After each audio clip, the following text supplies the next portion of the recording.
Bueno, pues buenas tardes. Yo creo que teniendo a mi izquierda y a mi derecha a estas dos excelentes, maravillosas personas, casi no hace falta la presentación, ¿vale? No les diré su currículum profesional, porque es absolutamente extraordinario y denso. Tengo a mi derecha probablemente a uno de los mejores artistas conceptualistas que ha tenido este país, pero aparte de su profesión,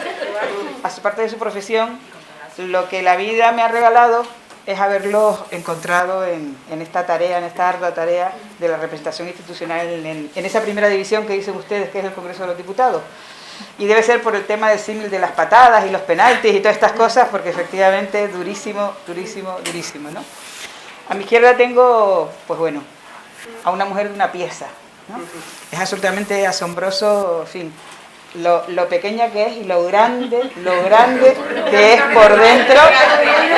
Es absolutamente asimétrica su estatura y la mía en relación a su profunda, de verdad, que la vida te regala estas cosas. Y yo he tenido la suerte de que me ha regalado conocer a estas dos maravillas de personas. Les aseguro que bueno, no solo los van a leccionar, sino que van a quedarse sorprendidos en esta charla. No sé si algunos los han escuchado, a Marcelo seguro que sí, porque lo hemos traído en distintas ocasiones, a Gloria menos, la Gloria la trajimos una vez para un tema orgánico, pero no, y electoral, pero no en este ámbito, en este espacio de reflexión abierto, sincero, honesto. El rótulo es quiénes somos, de dónde venimos y a dónde vamos. No les digo más. Se van a sorprender. Los dejo con ambos y bueno, y muchas gracias como siempre por estar aquí y por participar en estos imprescindibles espacios que nos hacen falta en estos momentos tan convulsos, políticos, sociales, económicos. Tener espacios de reflexión como estos, horizontales, participativos, son imprescindibles. Así que muchas gracias y les dejo con lo mejor que lo mejor que ha pasado con el Congreso de los Diputados bajo la sigla de Unidas Podemos. Créanlo que es así.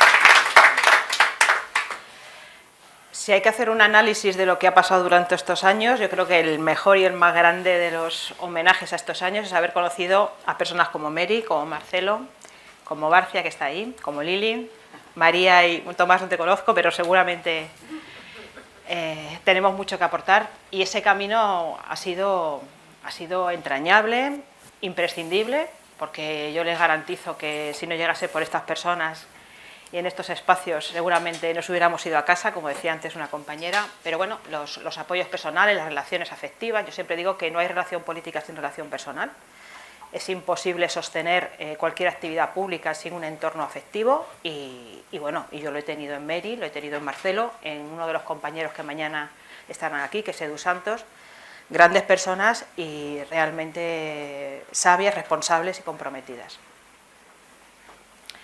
El título es tremendamente complejo y cuando hacía una pequeña... Bueno, vamos a estructurar esto en una pequeña conversación para no hacerlo muy monólogo entre Marcelo y yo.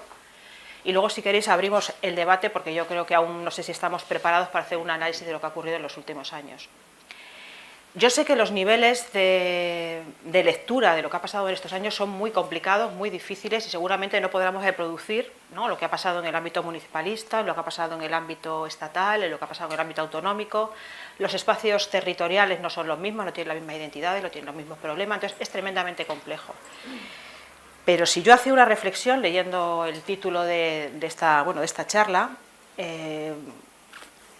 y cómo lo podía analizar, llegaba a varias conclusiones. Una, que era demasiado pronto para hacer un análisis político, reflexivo, analítico de lo que ha ocurrido. Creo que requerimos más espacio, más tiempo y desde luego más frialdad, más objetividad, de la que yo ahora mismo no soy capaz, ni para bien ni para mal, de desprenderme. Y segundo, que los principales valores y elementos que me llevaron a tomar una decisión de meterme en un partido político en 2014 se mantenían todavía hoy, en 2021, para hacer esta charla. Y yo creo que eran responsabilidad y compromiso. Parto de una anécdota del otro día que me resultó conmovedora. Teníamos una comida de representación institucional, esas comidas que nunca pasa nada, te limitas a valorar lo rica que está la comida y el buen tiempo que hace. En esa comida había varios representantes institucionales de bastante nivel. De hecho, después de la conversación más o menos inútil, vaga y poco interesante, empezamos a hablar de lo que pasaba en cada uno de los países, de las personas que estábamos allí sentadas. Y tomó la palabra la presidenta del Senado de Polonia. Empezó a hablar de las dificultades que están teniendo en Polonia. Ella era una abogada activista de toda la vida, estuvo contando las manifestaciones que tuvieron que ver con la promulgación de la ley restrictiva del aborto en Polonia, que justamente en aquel momento una mujer muy joven se murió porque tenía un grave problema el feto, que finalmente abocó a la inviabilidad del feto, pero también a su muerte, y unas tremendas movilizaciones. Y contaba la presidenta del Senado de Polonia, no solamente eso, ¿no?, las leyes disciplinarias contra jueces que están limitando absolutamente las decisiones que toman jueces, la impotencia, la responsabilidad y el compromiso de su actuación política le llevaron a ponerse a llorar en medio de una comida institucional, y una señora de Zimbabue que también estaba allí se puso a llorar. Yo estaba con Ana Pastor también en la mesa, se puso a llorar y yo también me puse a llorar. Todas las mujeres que estábamos en la mesa nos pusimos a llorar. Y yo creo que esa visión de responsabilidad y compromiso, aunque el tiempo sea corto para vivir lo que ha pasado, nos tiene que llevar a evitar en este momento, que estamos inmersos en el debate de lo que es conveniente, de lo que no es conveniente, de la confrontación, de si hay que estar en el gobierno o no hay que estar en el gobierno. Yo creo que, y además en este entorno de caras amigas, de cercanía progresista, nos debe de llevar a evitar dos cosas: ser autocomplacientes y ser condescendientes con lo que estamos haciendo. Las fuerzas del cambio aparecen en el 2014 después de largas movilizaciones, importantísimas movilizaciones, que se acaban no por la aparición de Podemos, sino por una fuerte acción represiva por parte del gobierno del Partido Popular y de las fuerzas. Prácticamente en Madrid no había manifestación que no terminara con un montón de detenidos, con violencia brutal. Yo me acuerdo de haber ido con mis hijos, sabíamos que nos teníamos que ir antes de que terminara la manifestación porque iba a haber cargas policiales. Eso es un problema que arranca desde luego en el 15M, a través de la gran crisis económica de 2018, y que nos lleva a muchas personas a tener un fuerte compromiso social y a una pulsión efectiva en la protesta social. Aparece Podemos en ese entorno, en ese ciclo, en el que hay una grave crisis institucional, una grave crisis... ¡Ay, no me voy a enrollar! Es que ya me estoy enrollando. ¡Es que iba a ser una charla! ¡Iba a ser una charla! Enróllate. No, bueno, quiero decir que... Está todo el mundo encantado. No. Yo también. Es que a uno... No, quiero decir, hay un momento en el que la crisis institucional tiene que ver con una crisis de representación. No nos representan y aparece una fuerza impugnatoria que viene a desencajar esa falta de representación entre la institución pública y entre lo que pasaba en la calle.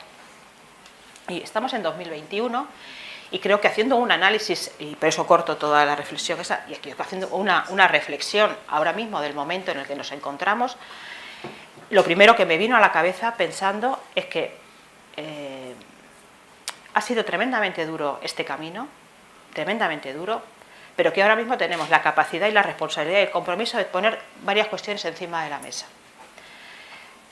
Que como espacios políticos de fuerzas del cambio creo que nos hemos mimetizado con los viejos partidos políticos, creo que nos hemos desprendido del compromiso de la rendición de cuentas a nuestro electorado, y un problema, lo digo por el espacio en el que encuentro, pero creo que más o menos es igual en todos, rendimos cuentas a las élites de nuestros partidos, pero no a nuestro electorado.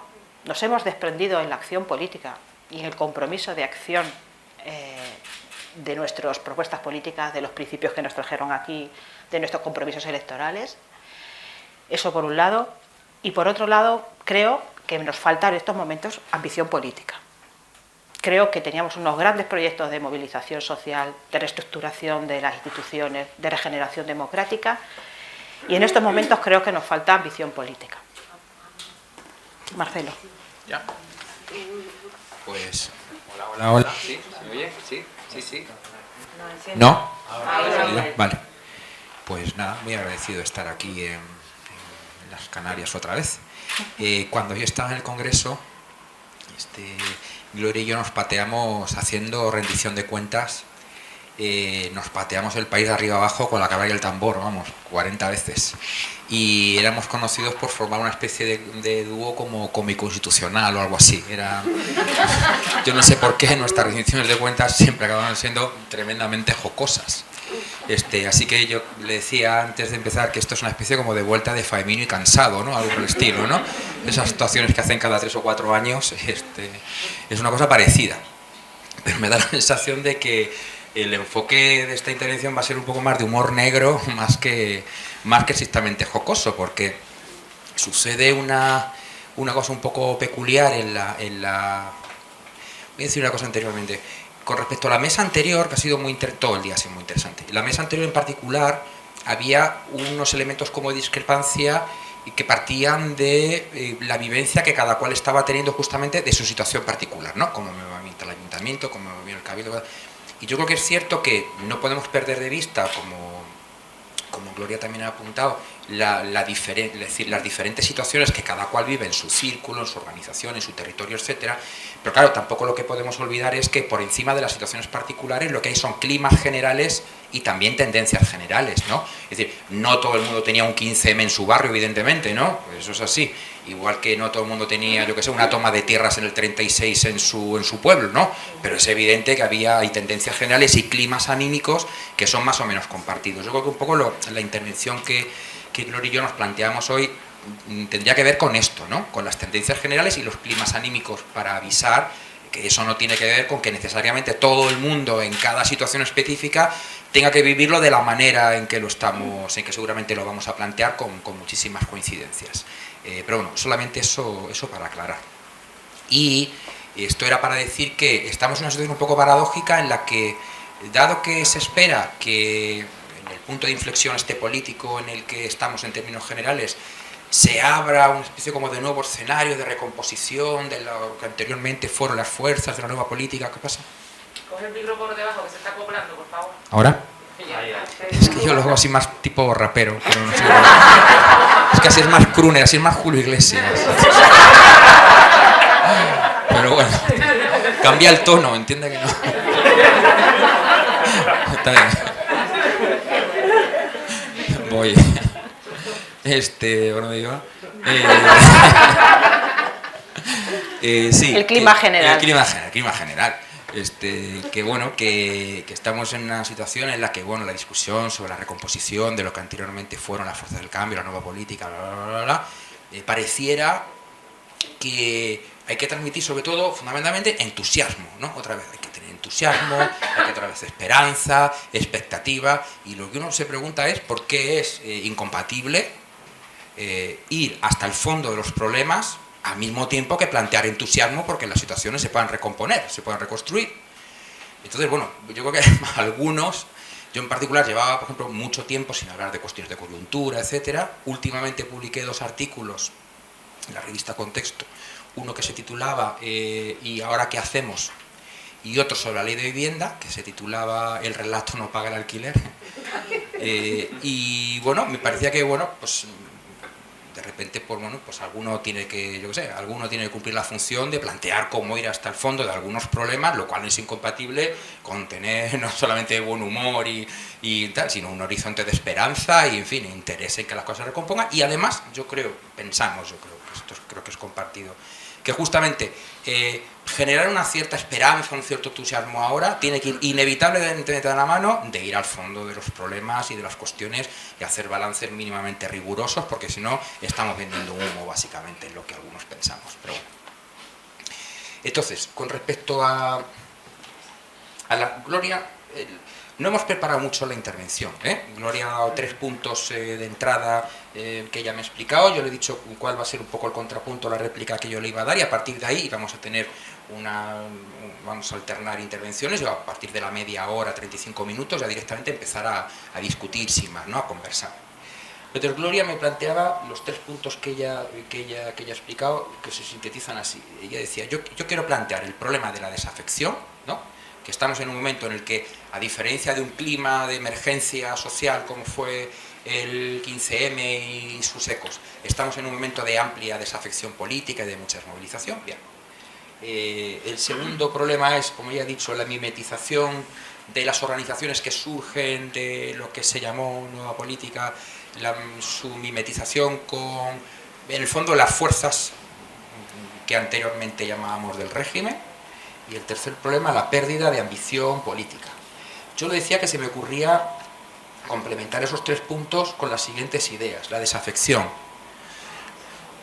Hubo un debate que, claro, que fue relevante en su momento a la hora de plantear si había que dar un salto a las instituciones a partir de esa ola de protesta que fue el 15M, que en realidad, como sabemos, fue una ola global de exigencia de radicalización democrática que fue desde las primaveras árabes hasta Occupy, pasando por todos los movimientos contra las políticas neoliberales y contra la privatización en defensa de lo público en el sur de Europa, Geração Arrasca en Portugal, el 15M aquí, los movimientos en Grecia, en Turquía, en América Latina, los movimientos estudiantiles de Colombia, de Chile, el movimiento juvenil estudiantil 1822 en México, es decir, fue una onda global. Y sobre esa onda global, y específicamente sobre el 15M, es verdad que la pregunta por el salto institucional se encontraba con la duda, con el cuestionamiento, con el reparo de si justamente dar un salto a las instituciones a través de, inevitablemente, la construcción de organizaciones más de perfil partidario, aunque formalmente fueran sencillamente plataformas electorales ciudadanas en muchos casos, iba a descapitalizar justamente, por así decir, los movimientos sociales. En realidad es una pregunta, es un problema clásico, ¿no? Yo nunca fui partidario de pensar que la emergencia de Podemos o de los comunes en Cataluña o lo que fuera fueron responsables de la desmovilización post-15M. Sí que es inevitable pensar como problema, efectivamente, que los cuadros de movimiento, los liderazgos sociales no surgen de un trabajo de laboratorio. Es decir, no es tan fácil que surjan líderes sociales potentes. Son figuras muy singulares, aunque pongamos el énfasis en lo colectivo, en lo movimentista. Es muy difícil, es complejo que se generen cuadros políticos, cuadros de movimiento más o menos, pero liderazgos sociales potentes es una mezcla entre singularidades individuales que son muy episódicas y también las circunstancias favorables para que destaquen. Sabemos la complejidad de eso. Entonces es verdad que el salto de algunos cuadros de los movimientos a la institución inevitablemente genera desequilibrios, ¿no?, en los procesos de movimiento. Pero también es cierto que tenemos la experiencia de que los movimientos sociales, las emergencias sociales, no duran periodos tan largos en el tiempo. Los procesos sociales o políticos pueden durar mucho en el tiempo. Los movimientos indígenas, evidentemente tienen duración, ellos dicen, tenemos una duración de 500 años. Sí, pero las emergencias en particular son episódicas, son puntuales y son relativamente cortas en duración. Por tanto, el 15M, yo creo que siempre he defendido esta idea, se hubiera disuelto casi quizá en la nada si no fuese por el salto institucional. Entonces yo creo que el salto a las instituciones no es responsable del clima que estamos viviendo de desafección ni de la desmovilización de la onda 15M o post-15M.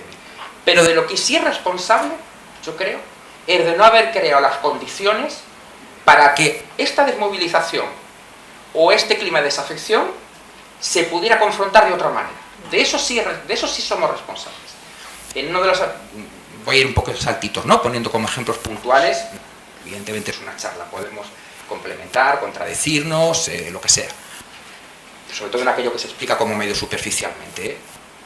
Yo en uno de los dos artículos que he citado puse un ejemplo que fue el momento en el que hubo un colapso del movimiento municipalista, que como sabéis, el municipalismo ciudadano, que como sabéis gobernábamos en varias de las principales ciudades del Estado, y de un día para otro, no solamente es que dejó de gobernarlo prácticamente todo, excepto el caso de Barcelona por carambola, y en Cádiz como el único caso verdaderamente destacado, de ciudades grandes.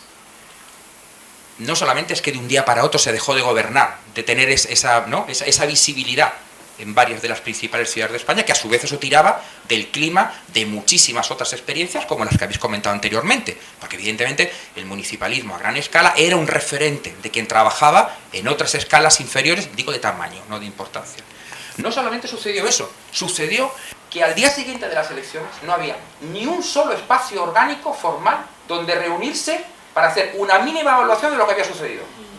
No había ni siquiera una red para que los alcaldes o alcaldesas que salían de los ayuntamientos se llamaran entre sí para darse las buenas noches. Si me permitís como digo, el golpe de humor negro, ¿no?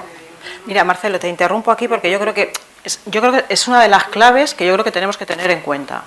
La condición de posibilidad para que surjan fuerzas del cambio, que tienen un relato político completamente diferente al de los partidos tradicionales, era partir de una sociedad movilizada e informada, y en el que los discursos dejaban de ser simples en mensajes, eslogan publicitarios, eslogan de campaña, para convertirse en una cosa que requería algún tipo de atención, de conversación, de interlocución activa con el electorado. Y lo digo en régimen clásico, ¿no? O sea, partidos políticos encaminados a unos resultados electorales, no como fuerza movilizadora de fortalecimiento de las capas sociales, como alternativa a la tradición, voto cada 4 años. Y sin embargo nosotros también en este espacio, en este tiempo recorrido hasta ahora, hemos resultado ser un elemento que se ha retraído en la rendición de cuentas, sin capacidades estructurales y orgánicas de auténtica rendición de cuentas, pero también en el vaciamiento del contenido político de los mensajes que lanzamos. No solamente en términos de contenido político, de garantías democráticas, de derechos constitucionales, de cultura política, sino incluso de vaciamiento de las demandas sociales que teníamos en la calle y que a partir del 2008 daban sentido a todo el movimiento político. Y eso me parece gravísimo. Primero, porque no hay derecho de contenido político que avance o que haga avanzar a los derechos sociales. Los derechos sociales y los derechos políticos van de la mano. Eso fue todo el siglo XIX.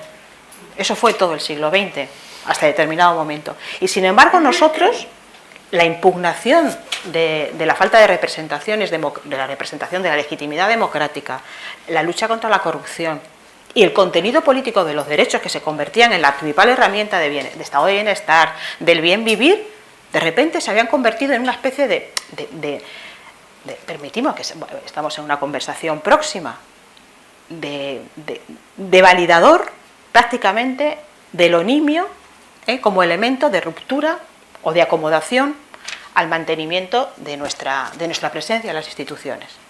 Y eso es verdaderamente peligroso, porque fuerzas políticas como las nuestras progresistas solo somos capaces de subsistir si tenemos una sociedad, no solamente movilizada. Y a mí me cansa un poco de salir a la calle, ayudarnos, que tenemos... No, por favor, es decir, parte de la responsabilidad que tienes tú no es que me ayudes, es justamente todo lo contrario, que me pulses, que me pongas el espejo delante de mí y me digas lo que hago bien y lo que hago mal. Y yo como responsable político, como persona comprometida con unos ideales políticos, soy la que tengo que analizar y tensar mi actividad política. ¿Cómo voy a delegar yo la pulsión de responsabilidad, la pulsión de compromiso con que otras personas se pongan en la calle a gritar actualización de las pensiones conforme al IPC? ¿Y yo que os represento? ¿Y yo que tengo la capacidad con mi voto de decir sí o de decir no? No me puedo quedar atrás.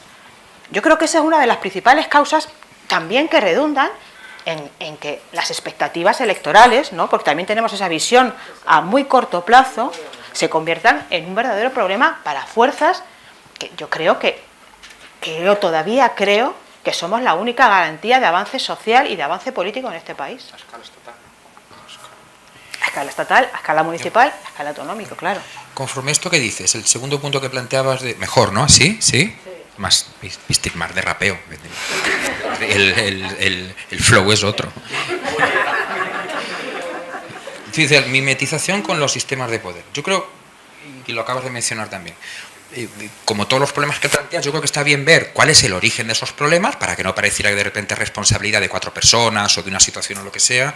Es verdad que muchas de las disfunciones o los problemas que se han creado, se han arrastrado, tienen su origen verdaderamente en cuestiones, en problemáticas que son complejas, pero también hay que saber ver justamente esas problemáticas cómo se han sabido trabajar o no. A mí me parece que hay uno de los motivos por los que surge ese problema, y es que una contradicción que nos encontramos muy rápido al entrar en instituciones es que tuvimos que simultáneamente seguir siendo radicales y al mismo tiempo ganarnos la legitimidad de estar ahí.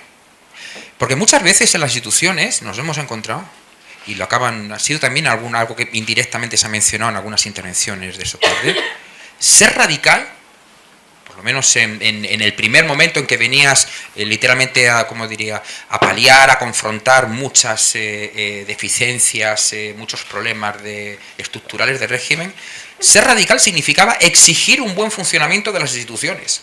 Es decir, que no se robe, hola, que no se utilicen las instituciones en intereses partidarios, que se cumplan los reglamentos, que no se trabaje con eso que en el Congreso nos decían, decimos, es que eso que decís que se tiene que hacer no está en el reglamento, el número de minutos no está en el reglamento. Ah, bueno, pero es que esto no es reglamento, son usos y costumbres. Es decir, que no se funcione según usos y costumbres, que se funcione según las dinámicas reglamentarias, cuando cambian los reglamentos se cambian, por decirlo, por llevarlo al plano de la anécdota. Pero en muchas ocasiones ser radical en ese momento significaba exigir un buen funcionamiento institucional. Es una contradicción compleja, porque la propia gente en la calle que te paraba y te decía, a ver si llegáis a un acuerdo ya de gobierno, porque España no puede estar sin gobierno, por no sé cuánto, y no os ponéis de acuerdo y no hacéis vuestro trabajo y tenéis que dialogar y llegar a consensos. Cuando acababa de hablar, decía, bueno, y dales caña, dales caña. Bueno, escucha, o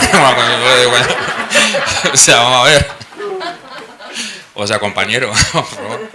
Y eso era el clima anímico de la calle. Hacer el favor de hacer que esto funcione, porque después de la crisis estamos un poco doloridos y las instituciones públicas tienen que cumplir una función, aunque sea mínimamente paliativa, pero al mismo tiempo no dejar de dar caña.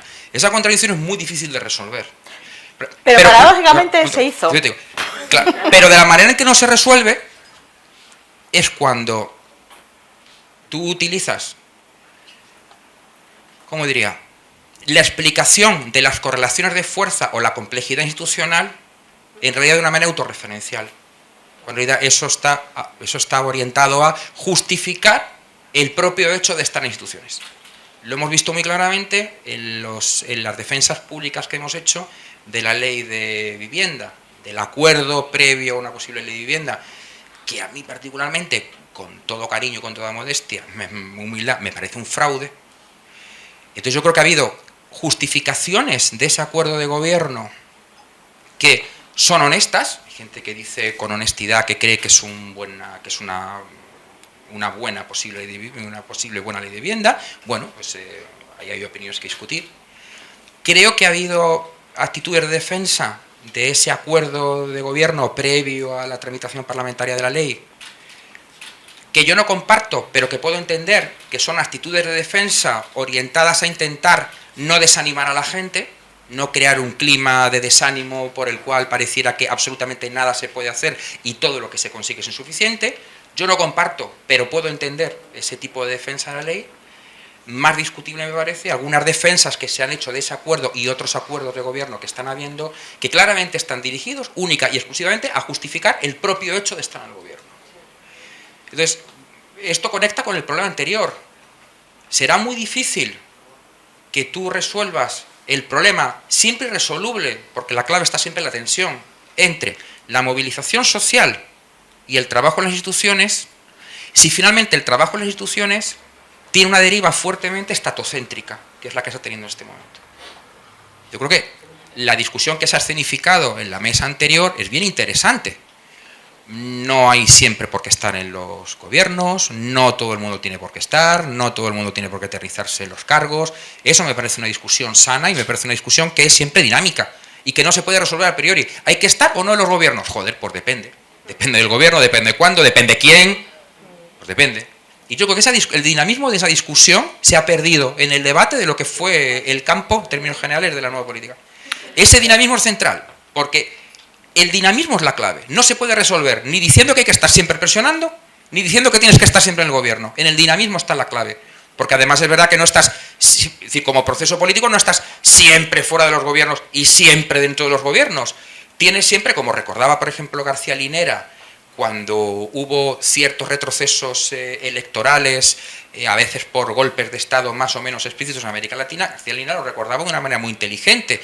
Los procesos políticos complejos están siempre ocupando todas las posiciones posibles. A veces está simultáneamente gobernando en la oposición, desahuciado por golpe de Estado, en una victoria. Se está de muchas maneras, se está en coaliciones, se está de muchas formas.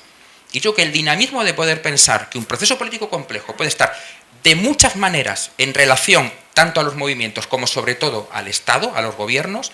Eso es una dinámica de discusión que se ha perdido completamente. Y se ve, insisto, en algunos, no digo en todos, en algunos tipos de defensas de los acuerdos o de las políticas que está adoptando este gobierno, que son defensas, insisto, en algunos casos, dirigidas solamente a justificar el hecho propio de estar en el gobierno. A mí me parece, sinceramente, que ese es uno de los elementos que nos faltan como espacios de reflexión, como espacios teóricos. O sea, que no seamos capaces, ni siquiera en el terreno de la posibilidad de plantearnos, en términos orgánicos, en términos estructurales, determinado tipo de debates. O sea, yo me he posicionado públicamente, no aquí, sino en muchos más espacios, sobre la incorporación de Podemos. Es verdad que yo en su momento voté a favor de estar en el gobierno porque me parecía, bueno, una oportunidad.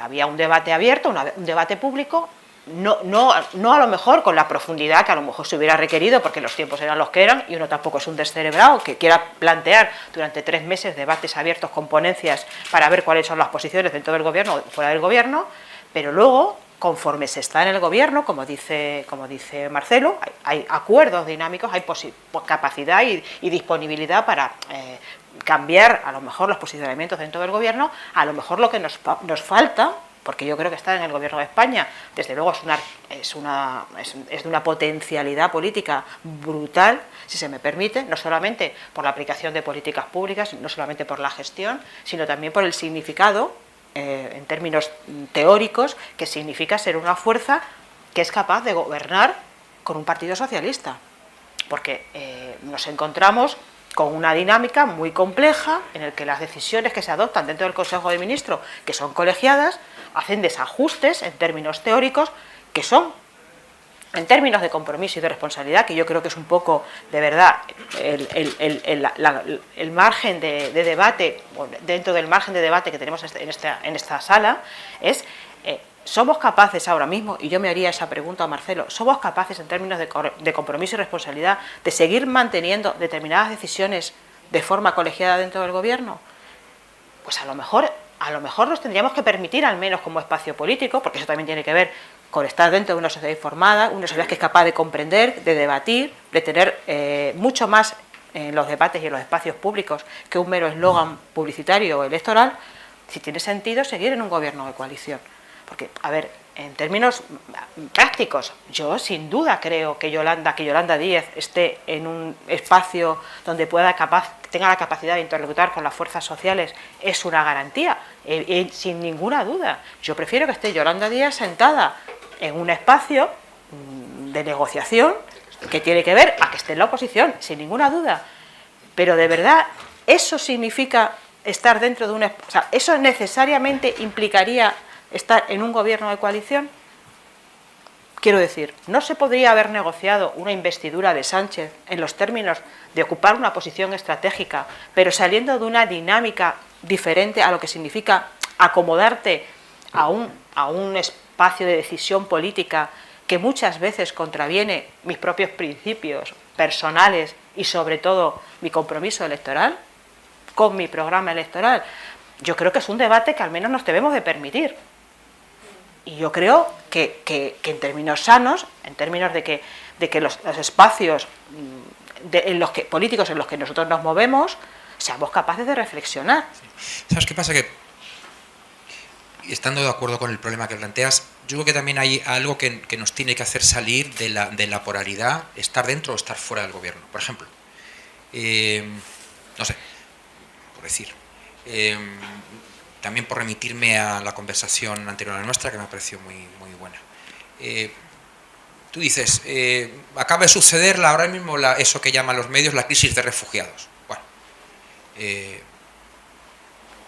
una denominación horrible. Bueno, sucede lo que acaba de suceder, ¿no? Bueno, en Canarias se vive de manera especialmente, ¿no? Especialmente eso. Entonces, tú dices, está claro que hay que plantear el problema de cómo estás en un gobierno, siendo en definitiva copartícipe de las políticas que está aplicando el Ministerio del Interior. Uno dice, ¿cuáles son los límites de hasta qué punto? O sea, ¿cuál es la línea a partir de la cual no hay cálculo de correlaciones de fuerza ni equilibrios entre fuerzas políticas que valgan? Yo creo que una de esas líneas, evidentemente, es la violación de derechos humanos, pero es una cosa que yo pensaría. Hay mucha gente que piensa otra cosa, no hay ningún problema. Pero la cuestión es, mientras debatimos, que habría que debatir, si se puede estar o cómo se ha de estar en un gobierno, una parte al menos del cual viola sistemáticamente y de manera tan sangrante los derechos humanos en según qué aspecto, en particular en la frontera sur, mientras ese debate se da, hay otras muchas cosas que hacer. Por ejemplo, si una de las claves justamente para afrontar el tema de los refugiados, las migraciones, son las políticas de acogida, ya sé que todos estos nombres son resbaladizos, pero bueno, para entendernos. Si esa es una de las claves, yo digo, ¿cómo no ha habido una coordinación entre nuestros cargos públicos a escala de gobiernos locales, gobiernos autonómicos, gobiernos municipales, para por lo menos poner sobre la mesa un plan posible de acogida que contrarrestara la idea de que era imposible acoger refugiados en las condiciones que impone la Unión Europea, qué sé yo, qué patrañas se dicen desde el Ministerio del Interior y de otros lugares? Entonces la pregunta es, si estamos escuchando últimamente que la Secretaría de Organización o quien corresponda, yo no tengo ni idea de esas cosas, ¿verdad? Yo digo por decir, de una organización, de un partido que tiene una escala estatal, está recorriendo, por ejemplo, el conjunto del Estado en el debate que hay ahora de cómo se establecen las correlaciones de fuerza para llegar a la composición de eso que llaman un frente amplio, pues ya que te pones a recorrer el país para acumular fuerzas, para después llegar a una mesa de negociación, para tener más fuerza para negociar tu posición en el frente amplio con la otra parte, pues ya que te recorres el país, habla con los cargos electos. Desarrolla un plan articulado, conjunto, de tus cargos en escalas de administraciones locales sobre la cuestión de los refugiados en particular. Por ejemplo, punto 1. La cuestión ahora de la factura de la luz. Yo no digo que eso se resuelva de una manera sencilla, pero tampoco se resuelve poniendo un tuit exigiendo la nacionalización de los oligopolios energéticos, porque hay experiencias específicas en gobiernos de lo que fue la nueva política de creación de operadores energéticos públicos. En Cádiz lo hay, en Barcelona lo hay. Entonces, ¿por qué no hay una coordinación de esas políticas que ya existen para ver cuál puede ser una matriz conjunta, que eso se despliegue a otros gobiernos, a gente nuestra que está en la oposición o en otros gobiernos, a escalas municipales, autonómicas, lo que sea, y hay además un plan real, concreto, a escala estatal, si es que eso es una solución, que no lo sé, pero se está diciendo que esa es la solución, entonces es que un tuit no sirve. Entonces, mientras decidimos si hay que estar nos tenemos que comer estar en un gobierno que no baja la factura de la luz, o nos salimos de un gobierno que no es capaz de contener la factura de la luz, mientras discutimos eso, hay otras cosas concretas que se pueden hacer. Entonces, ahí es donde me parece que hay un problema, donde las dos posiciones un poco se realimentan. El estatocentrismo a toda costa encuentra en un punto su reflejo en la negación a estar en los gobiernos a toda costa. Y lo que se escamotea en esa confrontación es la posibilidad de construir justamente un tipo de políticas complejas que son de movimiento, que son de sociedad civil organizada, que son de organizaciones políticas, que son de articulación entre organizaciones políticas de distinto signo, porque incluso para estas cosas que yo estoy diciendo no hace falta ni siquiera ponerse solamente de acuerdo entre las organizaciones que son de Podemos, de los comunes, de las confluencias. Eso te puedes poner de acuerdo perfectamente con organizaciones de cualquier signo que tengan una perspectiva progresista en el conjunto del Estado o por territorios del Estado.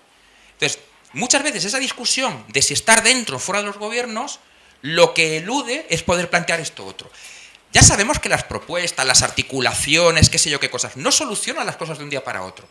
Pero la solvencia de tener proyectos de políticas públicas concretos encima de la mesa sirven, ahí sí, para generar una esperanza fundamentada en gente que sigue pensando que es posible sostener, aun con la desafección, aun con la crisis, aun con el ascenso de la extrema derecha, procesos políticos de cambio, encarar esos problemas con ciertas garantías, con ciertas estructuras, con cierta solidez y además de paso generar climas donde el trabajo político por sí ya articula.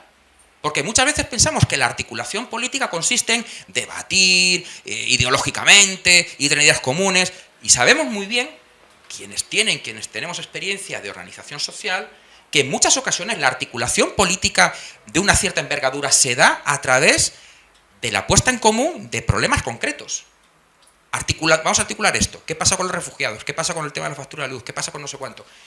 Hay una negligencia muy fuerte por parte de nuestras organizaciones cuando eso no se hace. Y entonces interesa. Se acaba proyectando el debate a una escala en el fondo ideológica. ¿Estamos dentro o estamos fuera del gobierno? Bueno, yo creo que tiene que haber esas líneas rojas, como he dicho antes, pero además es que en términos prácticos es un debate que se podría solucionar tirando por la calle de en medio, que es haciendo cosas. Hagamos algo. A mí hay otro tema que, si queréis, antes de que abramos un debate mucho más profundo, me gustaría también poner encima de la mesa, porque yo creo que dentro del espacio este 2014-2023 ha sido un elemento de ruptura de las lógicas políticas, que ha sido la incorporación de la ultraderecha en todo el espacio político. Y yo creo que eso redefine completamente cualquier análisis que se quiera hacer de este entorno, ¿no? Y luego, no solamente analizar por qué surge y en qué condiciones surge y por qué surge, sino qué hacemos ahora una vez que está la ultraderecha presente en todo el espacio político, en todo el espacio mediático, y qué va a pasar en las próximas elecciones, ¿no? Que es como el fantasma, ¿no? de una especie de gobierno, a mí sinceramente terrorífico. Y simplemente por plantear algún tipo de problema a este respecto, yo creo que estábamos muy contentos, ¿no?, con que no hubiera en España, era el único espacio dentro del entorno europeo, dentro del espacio mundial que no había partidos de ultraderecha, y de repente yo creo que se potencia la presencia de Vox en el espacio político, creo que fundamentalmente por también conectarlo con otro elemento que yo creo que es importante, porque hemos realimentado la política en un plano puramente electoral, ¿no? Tenemos unas elecciones andaluzas, las autonómicas andaluzas del 2018, ¿no?, en el que la pugna o el problema para Susana Díaz se convertía en poder revalidar o no, aquí seguramente Barcia pueda poner más elementos, y entonces el elemento de confrontación electoral se hace con Vox, con miedo a la aparición de la ultraderecha, con un escaso recurso de movilización para la izquierda, y sin embargo con una sobredimensión, por lo menos a mí me lo pareció en aquel momento, de la representación electoral de Vox.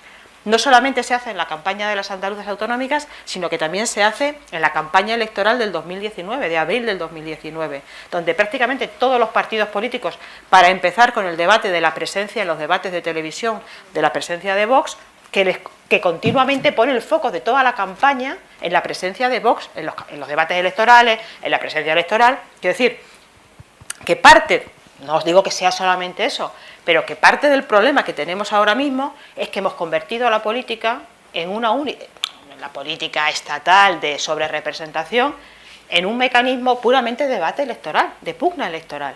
O sea, todo nos vale, y eso es un debate que nos tenemos que hacer desde la derecha democrática del Partido Popular hasta todos los espacios de izquierda, pasando por todo el arco parlamentario, pero tanto municipal, en el que solamente tenemos como la única mirada sobreelevada de lo que le pasa a la gente, de los problemas reales, y yo creo que eso es parte de la aparición de partidos políticos como por ejemplo el de Teruel existe, en el que la cercanía, la comprensión de lo que pasa en la calle es mucho más cercana, dejando lo que es la pugna electoral. Porque Vox, y en un análisis muy rápido y muy apresurado en esta conversación, prácticamente se realimenta de la pugna electoral y de la sobrerepresentación electoral, o de la posibilidad de encontrar un punching ball que te ofrezca o que te merezca esa confrontación que te visibilice, aunque sea a costa de visibilizar a Vox. Y además pongo otra cosa, y ya, si queréis, después de Marcelo abrimos ya el debate. Creo que en esto también tienen mucha responsabilidad los medios de comunicación. Yo estaría muy de acuerdo, por ejemplo, y lo digo aquí, en que el Congreso, como se hace en el Parlamento del País Vasco, no se debatan las iniciativas legislativas y no legislativas que presente Vox, el grupo parlamentario Vox, que no se confronte, que la tribuna del Congreso no sea un punching ball continuo de confrontación con Vox, que los medios de comunicación dejen de articular toda la venta de medios y de titulares a costa de la ultraderecha, que no normalizamos los discursos xenófobos, transgresores, efectistas de Vox, y que de verdad tengamos un poco de compromiso ético y político para dejar de que la ultraderecha en este país se convierta en el único referente de discusión para la gran mayoría de los políticos. Pero pienso que nosotros tenemos un drama, pasamos ya a lo que queréis decir. Bueno, el problema, tenemos un drama que cuesta mencionarlo, pero hay que decirlo, y el drama es que hay que reconocerlo. La responsabilidad, hay una responsabilidad en la visibilidad política e institucional de Vox, en el hecho de que el Partido Socialista no quisiera hacer coalición de gobierno después de las dos elecciones generales de principio del 2019. Es que eso, no hay más remedio que decirlo. Entonces es muy fuerte que fuera la subida de Vox y nuestra bajada lo que facilitara que el Partido Socialista dejara de vernos como una fuerza que le podía dar el sorpaso. Entonces, al ser una fuerza subalterna, ya es más fácil que se pongan de acuerdo contigo, y además porque las propias bases socialistas en ese momento, ante el ascenso de Vox, estaban pidiendo ya a gritos, sí o sí, un gobierno con las fuerzas del cambio y no con Ciudadanos. Eso es un drama histórico, que es terrible. La visibilidad institucional de Vox es responsabilidad, ese aspecto, no otros, por supuesto, es responsabilidad de la negativa sistemática de la tozudería por parte del actual presidente Sánchez en hacer, por un lado, una coalición de gobierno progresista y, por el otro lado, a entenderse mediante el diálogo con la emergencia de las fuerzas soberanistas independentistas. Eso hay que decirlo. Y no pasa nada en decirlo. Se puede estar en un gobierno de coalición y decirlo. Si ese acuerdo se hubiera dado a principios de 2019, por lo menos esos principios de diálogo, no tendríamos a Vox con la fuerza que tiene en el Congreso de los Diputados. Y no se hubiera desencadenado la presencia de Vox que ha habido después en otros ámbitos de las administraciones públicas, de las instituciones del Estado. Eso es terrible en términos históricos. Y la segunda parte del drama es que muchos nos hemos acostumbrado también a tener a nuestro electorado tensionado a través de nuestra confrontación con Vox. Un momento, compañeros, vamos a bajar un poquito el tema. Porque tiene que haber políticos, diputados, diputadas concretas que tienen que tener el papel por lo que representan, por su perfil político, por lo que representan en términos culturales, históricos, políticos, lo que sea. Tienen que tener la función de ser ariete de la extrema derecha. Pero es que lo que no puede ser tampoco es que cada cargo electo nuestro que quiere tener 2 minutos de vídeo viral en redes acabe confrontándose cualquier chascarrillo que dice cualquier idiota de Vox en el Congreso de los Diputados. Basta, compañeros, un poquito de sensatez. Ya hay gente que cumple la función de hacer de ariete contra esa gentuza. Pero por favor, que esto no se convierta en la justificación casi de tu visibilidad parlamentaria en el peor de los casos, y si acaso en el mejor de los casos, en el argumento para tener tensionado a un electorado, ya ni siquiera a unas bases, a un electorado progresista que se va a tragar un sapo detrás de otro por el miedo a que haya un gobierno que se incorpora a la extrema derecha. Vamos a ver, es que ese peligro lo vemos todos, tampoco somos tontas. Pero lo que no puede ser es que cualquier negligencia, inconsistencia, límite, error del gobierno tenga que ser justificado, porque si no es que va a venir la extrema derecha. Bueno, un momento, eso no es tratar a la gente como madura ni como inteligente. Eso me parece que es las dos partes de un drama que son difíciles de resolver. La primera, porque en términos históricos eso ya no tiene solución. Estamos como estamos. Sí, ¿qué solución tendría? Pues evidentemente lo que compensaría esa cagada histórica del principio de 2019 sería profundizar seriamente en compromisos de políticas progresistas y profundizar seriamente en replantear la estructura del Estado. En términos democráticos, que pase lo que pase.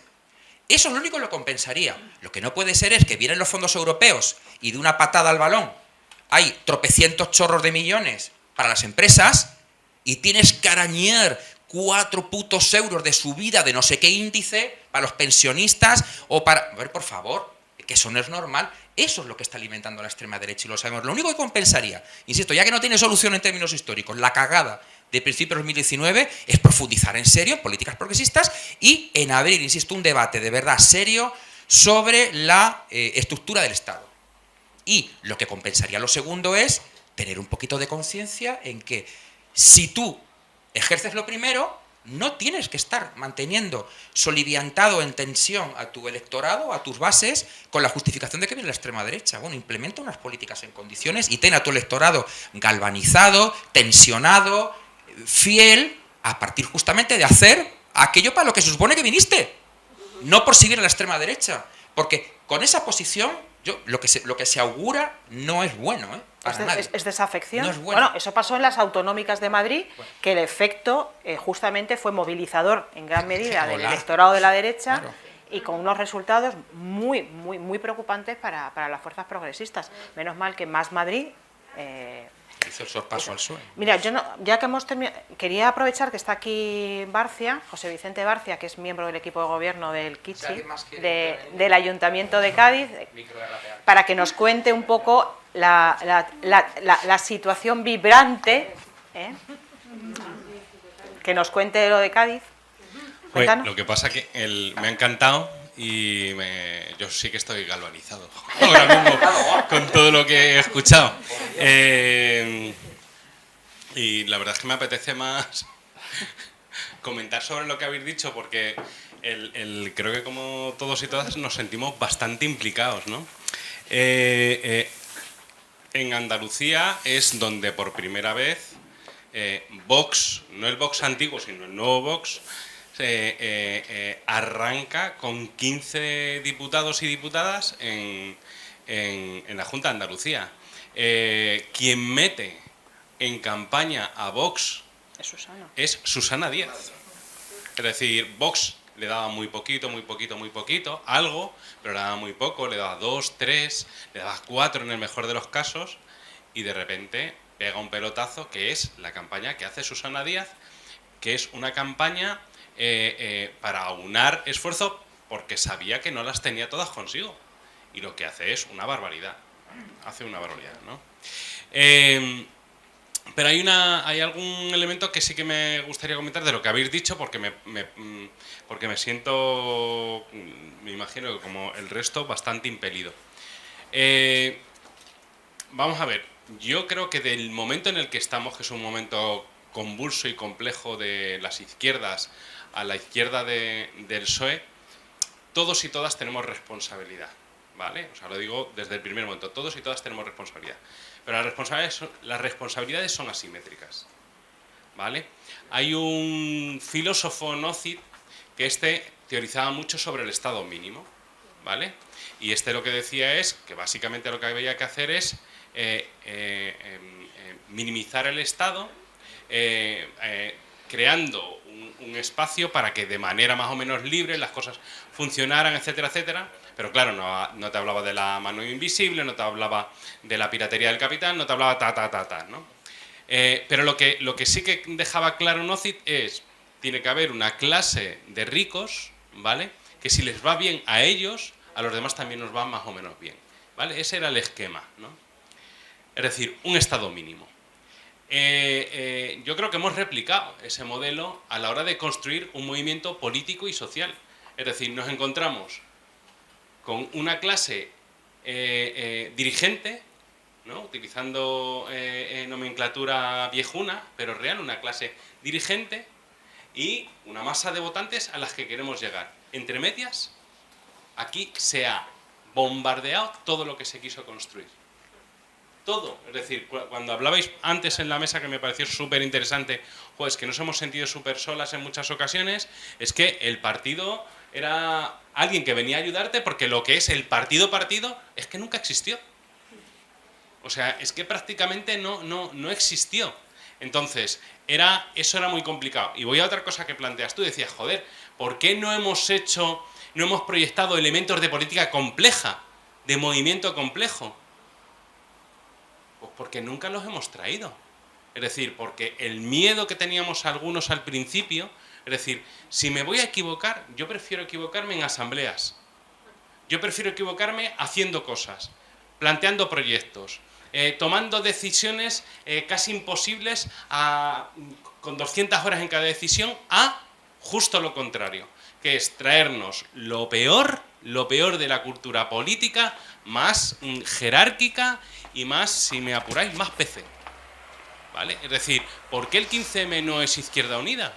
el 15M no es Izquierda Unida porque queríamos sobrepasar precisamente los límites de un elemento hiperreglado que se había convertido en algo que yo no digo que no tuviera sentido para nada, ¿vale? Con gente maravillosa ahí también, pero que sin embargo estructuralmente se había quedado en el ayer.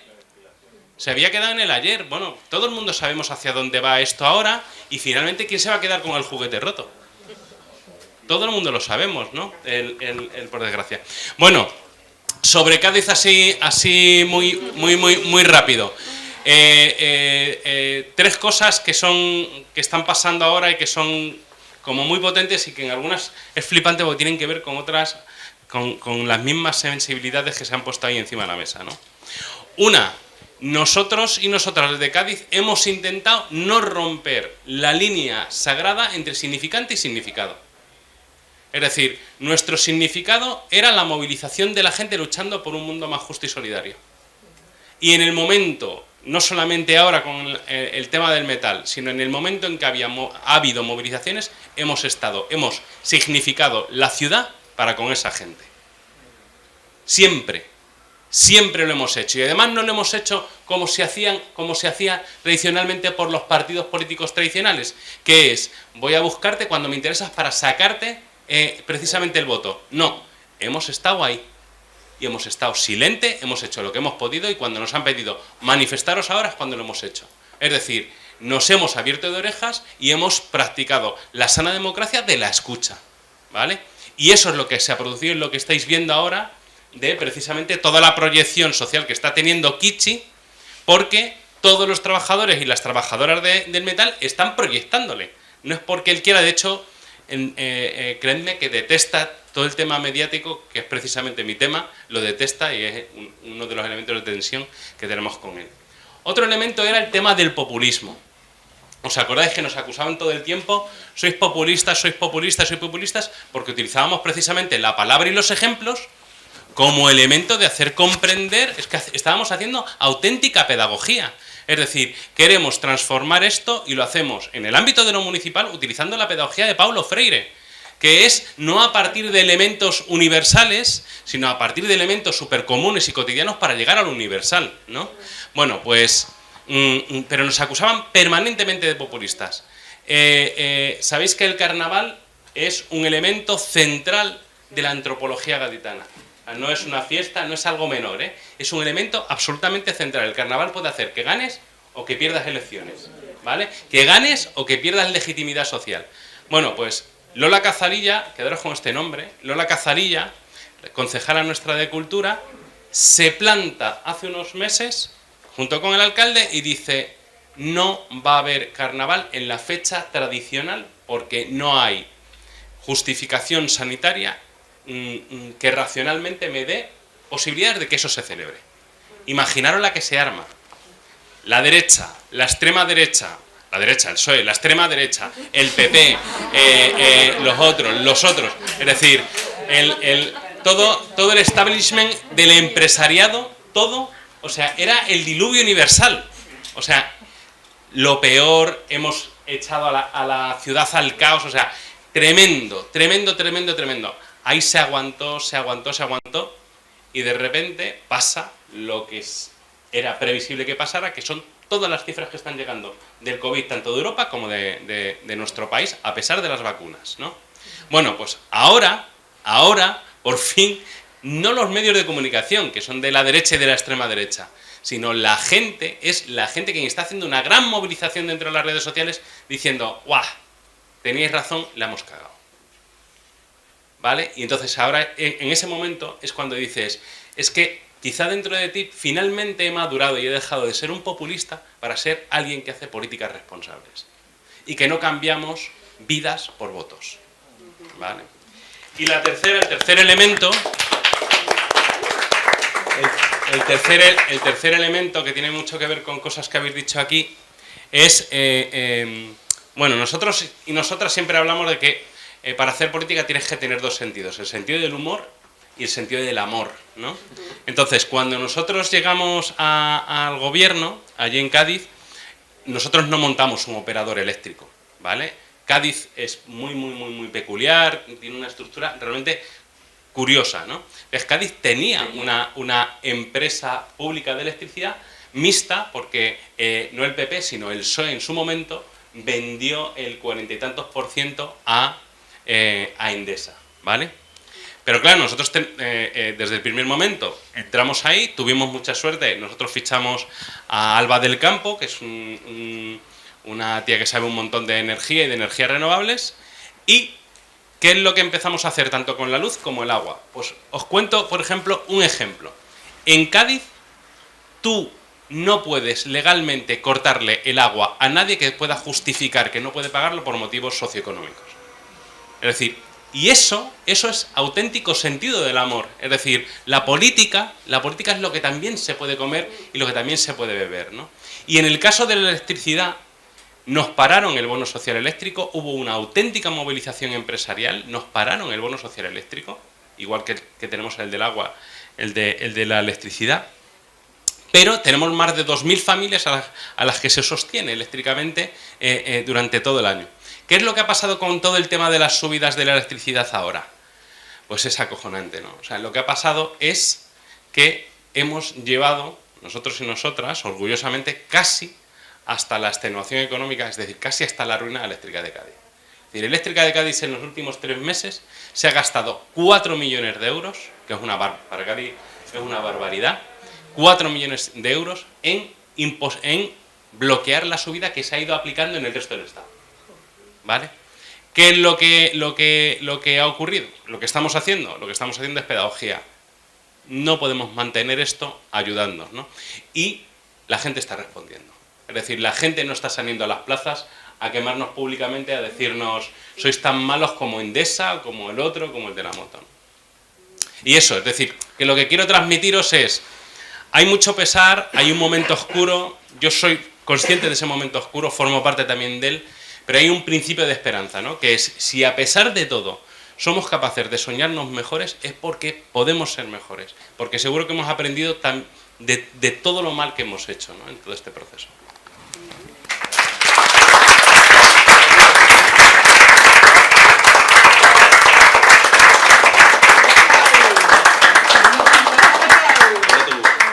Bueno, yo creo que es muy enriquecedor que podamos todos, no sé, más palabras. Pablo, Carmen. Pablo, tú. No, Carmen, tú primero. Mira, ahora que estaba hablando Barcia sobre Cádiz, y yo estuve y también uniéndolo con algo que estábamos comentando antes con Marce, antes de empezar la charla, diciendo que bueno, que a veces no se puede hacer cosas, pero hay que explicarlas. Y se explica, y se entiende, y se entiende. Yo estaba en la comisión cuando estuve en el Congreso, estaba en la comisión de defensa. Y en la comisión de defensa, pues, tú eres diputada, pero tú no te enteras de nada, ni tú, pero ni el del PP, ni nadie. Porque aquello es un muro de contención, pero un muro de hormigón. Allí te enteras de los pocos datos que te dan, y lo que te llega, empiezas a preguntar, nadie te contesta. Bueno, pues me toca el tema del comercio exterior de armas. Tema que es una paradoja en sí, porque el comercio exterior de armas se basa en la ley del comercio de armas, en el que te dice que bueno, que tú puedes negociar con armas siempre y cuando sea para defensa y no corran riesgo los derechos humanos, que digo yo. Sí, ¿entiendes? Ya me dirás tú a mí. Entonces te empiezan difícil, a llegar los datos, difícil no, imposible. Y además, sí, porque luego te llegan los informes a final de año, donde España es el séptimo vendedor de armas del mundo, pero vende pistolas a Venezuela, vende pistolas a Colombia, a la policía colombiana, vende pistolas, vende armas a Arabia Saudí, que luego las revende a Yemen, que se carga la población del Yemen. Es decir, una historia que tú dices, pues nada, empezamos nosotros a hacer el informe con la ayuda también de los activistas antimilitaristas, que ya hay que tener moral. O sea, los antimilitaristas han pasado de ser no a las armas a vamos a hacer un informe para el comercio de armas y que por lo menos salga. Es decir, han rebajado tanto el listón que ya los antimilitaristas se conforman con que haya un informe a final de año sobre el comercio de armas. Bueno, una cosa, pero bueno, tiras para adelante. Entonces, en el primer informe que teníamos que presentar, que estaba negociado, sabíamos que nos iban a dar desde el PP, que no iban a dar del PSOE, pero surge un grave problema, una contradicción. ¿Cuál es la contradicción? Pues los barcos de Navantia, que el contrato que se firmó en Cádiz sobre los barcos que se iban a fabricar desde Navantia. Navantia es una de las empresas más fuertes en defensa en España. Básicamente en España se compran, te lo explico ya, en España se gasta el 35% de los presupuestos del Estado, se mantienen esas cifras, es para comprar, bueno, lo dije esta mañana con Doria, es para comprar armas, ¿vale? ¿Ustedes creen que esas armas, si entramos en guerra, no sirve para algo? Para mierda. Porque hoy día las guerras se hacen de otra manera y no estamos gastando dinero en ciberataques o en historias, que algo se gastará. No, aquí lo que se trata es de comprarle a las grandes empresas de armas españolas, que ya eran las que le vendían armas a Franco, o sea, las grandes familias, y son armas, yo que sé, barcos, aviones, cosas que en realidad hoy día se van a quedar como se están quedando, metidas en garajes y en hangares. Bueno, en definitiva, que gastamos en armas, pero para poder darle negocio a estas grandes empresas. O sea, para nada, si estamos en una guerra, a ver qué es lo que pasa. Pero más que estamos en la OTAN, si no nos tapamos. Estando yo en contra de estar en la otra. Esa es la contradicción. Esta es una gran contradicción. No podemos hacer este informe, ten cuidado con lo que dice en el informe, porque claro, te va a atacar el PP y el PSOE con que en Cádiz se están haciendo contratos con Navantia. Digo yo, que lo pregunte. Perdón, digo, que lo pregunte, ¿cuál es el problema? ¿Se explica? No, tienes que hablar con Noelia, que era la que era la cabeza de lista de Cádiz, para que te sientes con ella, haga un argumentario, y si no hablas, digo, yo no me voy a sentar con ella a hacer un argumentario sobre lo que es claro y evidente. A mí, al que me pregunte sobre Navantia, le voy a decir, vamos a ver, tienes una provincia en Andalucía que le has quitado la pesca, le has quitado la industria, le has quitado todo lo que había que quitar, y tiene un paro del 20 y tantos %. ¿Qué va a hacer? Pues claro, si le plantea un negocio lo va a coger. ¿O qué va a hacer? O sea, tú lo que no puedes hacer es tener una parte del país completamente denigrada, sin trabajo, sin posibilidad de nada, malviviendo de la droga, como también pasa en Canarias muchas veces, y luego esperar que sean puros y castos a la hora de elegir de lo que va a comer. Se come lo que te le tengas por delante. Lo que le pongas por delante se lo va a comer. Y eso se le explica a la gente. Y ya está. Y ya está resuelto el problema. Pues nadie me atacó con los partos de nada. O sea, hubiera yo rebajado las expectativas de mi informe, que encima el PSOE se equivoca y me vota a 2 o 3 propuestas sin darse cuenta. Es que estuvieron para atrás para adelante toda la tarde, sobre todo la portavoz de defensa, la militar del PSOE, Zaida Cantero, le dio tantas vueltas, que al final terminó con la propuesta que me quería cambiar. Yo caía la boca y se dio cuenta el periodista del País, que se acerca y dice, oye, el PSOE ha votado, ya ni me acuerdo lo que era, el PSOE ha votado, sí, por hacer una revisión de todos los contratos Arabia. Digo, sí. Total, esto no va a llegar a nada, que ya te digo. Lo que pasa es que no se ha dado cuenta, ¿no? Pero sí lo votó, o sea, pero nadie me atacó con el contrato de Cádiz. O sea, que muchas veces solo basta explicar, y a veces también atreverse, porque me pasó un montón de veces ahí, o sea, atrévete, porque si tú empiezas a rebajar las expectativas, te quedas en la nada. Y sin necesidad. Yo creo que eso es clave, O sea, Pablo, ¿no?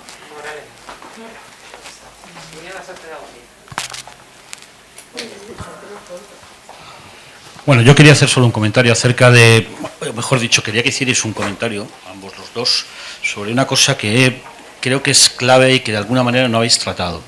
O sea, creo que las contradicciones dan problemas, pero las contradicciones existen y las contradicciones hay que asumirlas y las contradicciones hay que explicarlas. Creo que cada vez que hacemos algo mal le echamos la culpa a nuestra capacidad de explicar las cosas, pero en realidad solo hay una cosa que realmente no solo es disolvente de nuestra capacidad política, sino que además deja un hueco abierto enorme para que entren por ese mismo agujero donde nosotros hemos fracasado, lo contrario a nosotros. Es decir, cuando hablábamos...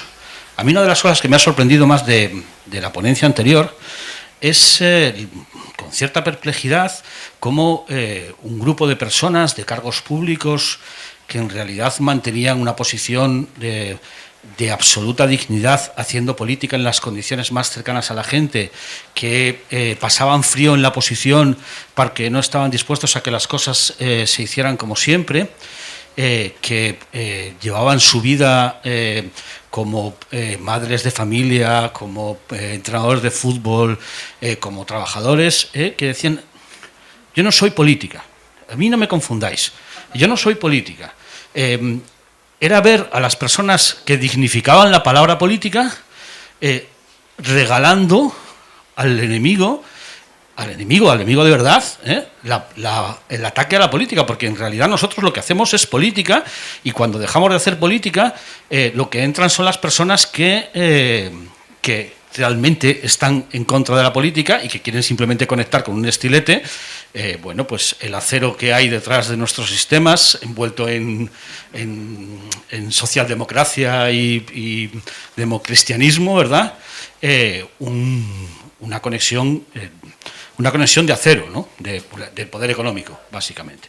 Pero mi pregunta, y lo que quería comentar es si no son las contradicciones, si no son la falta de pedagogía, si no es el compromiso de nuestros cargos públicos que realmente estaban en su sitio donde les esperaba la gente, en realidad lo que realmente deshace nuestro espacio político y deja el paso al enemigo es una cosa muy sencilla: la resignación. Y la resignación tiene que ver con, en gran medida, tiene que ver con cómo entras en un gobierno. Si entras en un gobierno desde la ambición pedagógicamente trabajada, en el sentido de voy a hacer esto, quiero hacer esto y va a ser muy difícil hacer esto, o si entras en un gobierno echándole la culpa a los electores de que no te hayan votado lo suficiente y por lo tanto tienes que aceptar una posición en la cual tú aceptas posiciones que jamás aceptarías si no estuvieras en el gobierno.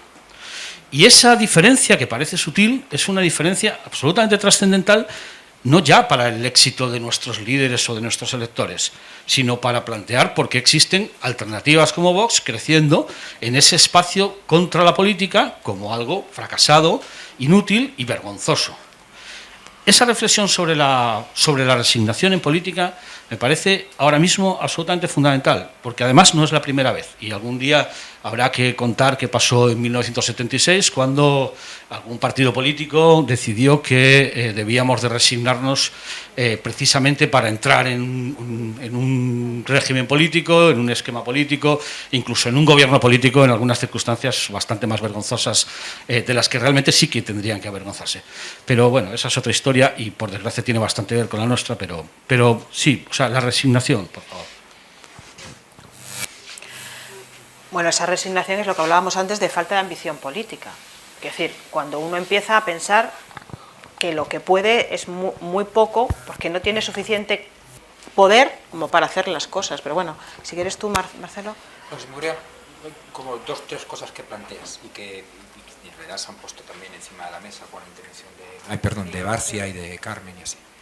Es decir, en realidad el fondo... Sí, hola. ¿Estás haciendo hola? Sí. El fondo de muchos de estos conflictos que estamos planteando, trayéndolos casi a ras de cuestiones anecdóticas, cotidianas, del día a día, de la gestión política, las políticas de gobierno, el fondo es el fondo que siempre existió en la política moderna entre las emergencias sociales que como procesos constituyentes tienen siempre un horizonte de alcanzar una democracia absoluta en todos los órdenes, que es un horizonte por tanto inalcanzable, y las formas mediante las que ese impulso constituyente se va institucionalizando. Porque al instituirse ese proceso, sabemos que la institución, no solamente de lo que conocemos propiamente como instituciones, desde el Parlamento hasta las asambleas de los movimientos, que también son instituciones, hasta la institución de derechos, de reclamaciones, de exigencias, como lo queramos llamar. La institución de esos elementos es imprescindible, pero al mismo tiempo sabemos que embrida las tensiones que siempre existen por abajo a obtener más democracia, más derechos, más inclusión, etc. Esa tensión es consustancial a toda la política moderna. Y la clave, yo creo que está en que esa tensión exista siempre y pueda ser conducida siempre como tensión. ¿Por qué?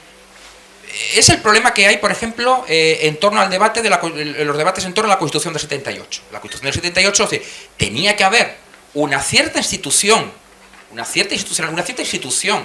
de las reclamaciones democráticas que arrancaban desde el antifranquismo, y al mismo tiempo, una vez que se instituyen en esa figura que es la Constitución del 78, automáticamente sabemos que lo que pasa a partir de ahí es que esa herramienta que instituye derechos que son exigidos por un proceso de impugnación, por un proceso constituyente, se utiliza como una herramienta para embridar las pulsiones que tienen que seguir existiendo, porque en realidad el horizonte de democratización radical que se plantea desde el antifranquismo no es cumplido totalmente.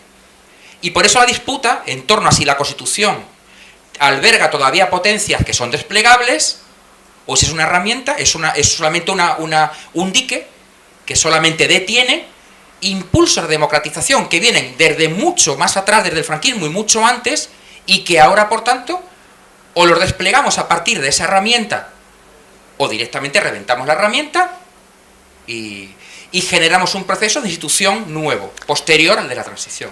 Pero esa tensión se da desde la experiencia cotidiana de un concejal, de un alcalde, lo que sea, en un municipio, hasta los procesos sociales o históricos más complejos. El proceso del independentista catalán en contraposición con no sé qué, el otro con lo otro. Es decir, esa es la tensión consustancial. Entonces, yo lo que digo es, cuando la política se convierte solamente en las aspiraciones del deseo constituyente, cuando la legitimidad se deposita solo ahí, estamos jodidos. Porque sabemos que ese impulso en la práctica materialmente no es el movimiento perpetuo, no existe como movimiento perpetuo. Se erosiona, entra en declive, se desgasta, se tuerce, se tergiversa, la gente se va a su casa porque está cansada, las huelgas no se pueden mantener indefinidamente porque la caja de resistencia se acaba el dinero y hay que volver al curro porque hay que darle de comer a los hijos. Entonces, cuando solo depositas la autoridad de esa tensión en el proceso de emergencia social, en el proceso constituyente, eso evidentemente se acaba agotando, es imposible, no instituyes nada. Tiene que haber una negociación con la realidad que instituya cosas. Pero cuando depositas la legitimidad solamente en la institución de los elementos de reclamación, democráticos o lo que sea, lo que estás haciendo es, desde lo instituyente, desautorizar lo constituyente. Entonces, cuando tú estás diciendo, a ver, pero es que no podéis pedir más porque la correlación de fuerzas es esta, ¿cómo que no podemos pedir más? Es que tiene cojones que no podemos pedir más. Es que si no pedimos más, entonces es que se acabó la fiesta. Y luego... Bueno, esa es la cuestión, ¿no? Claro que tenemos que pedir más. Y la clave está en la regulación constante de esa tensión. Y eso sirve para construir estructuras de organización que regulen esa tensión, como para que cada uno en su experiencia de gobierno o política o lo que sea, él mismo, o sea, tú personalmente, como cuadro político, como gestor político, como lo que sea, como gestor público, lo que sea, te conviertas en un operador que regula esa tensión. Así que tú mismo, cuando te encuentras con ciertos límites y al mismo tiempo con un empuje que te exige más, tú mismo ejerzas la política manejando justamente, regulando esa tensión, que es muy bien lo que ha explicado García con los 2 o 3 ejemplos de la política en Cádiz. Que no se trata de decir que lo legítimo está en quien exige más, o lo legítimo está en lo que podemos hacer, y si encima me presionas ya me estás tocando las narices porque no puedo más. Escucha, la clave, justamente, la clave de la política es convertirte en un operador en todas las escalas de esa tensión. Esa es la cuestión. Esto suena muy complejo, pero es que en la práctica son los ejemplos que estáis poniendo.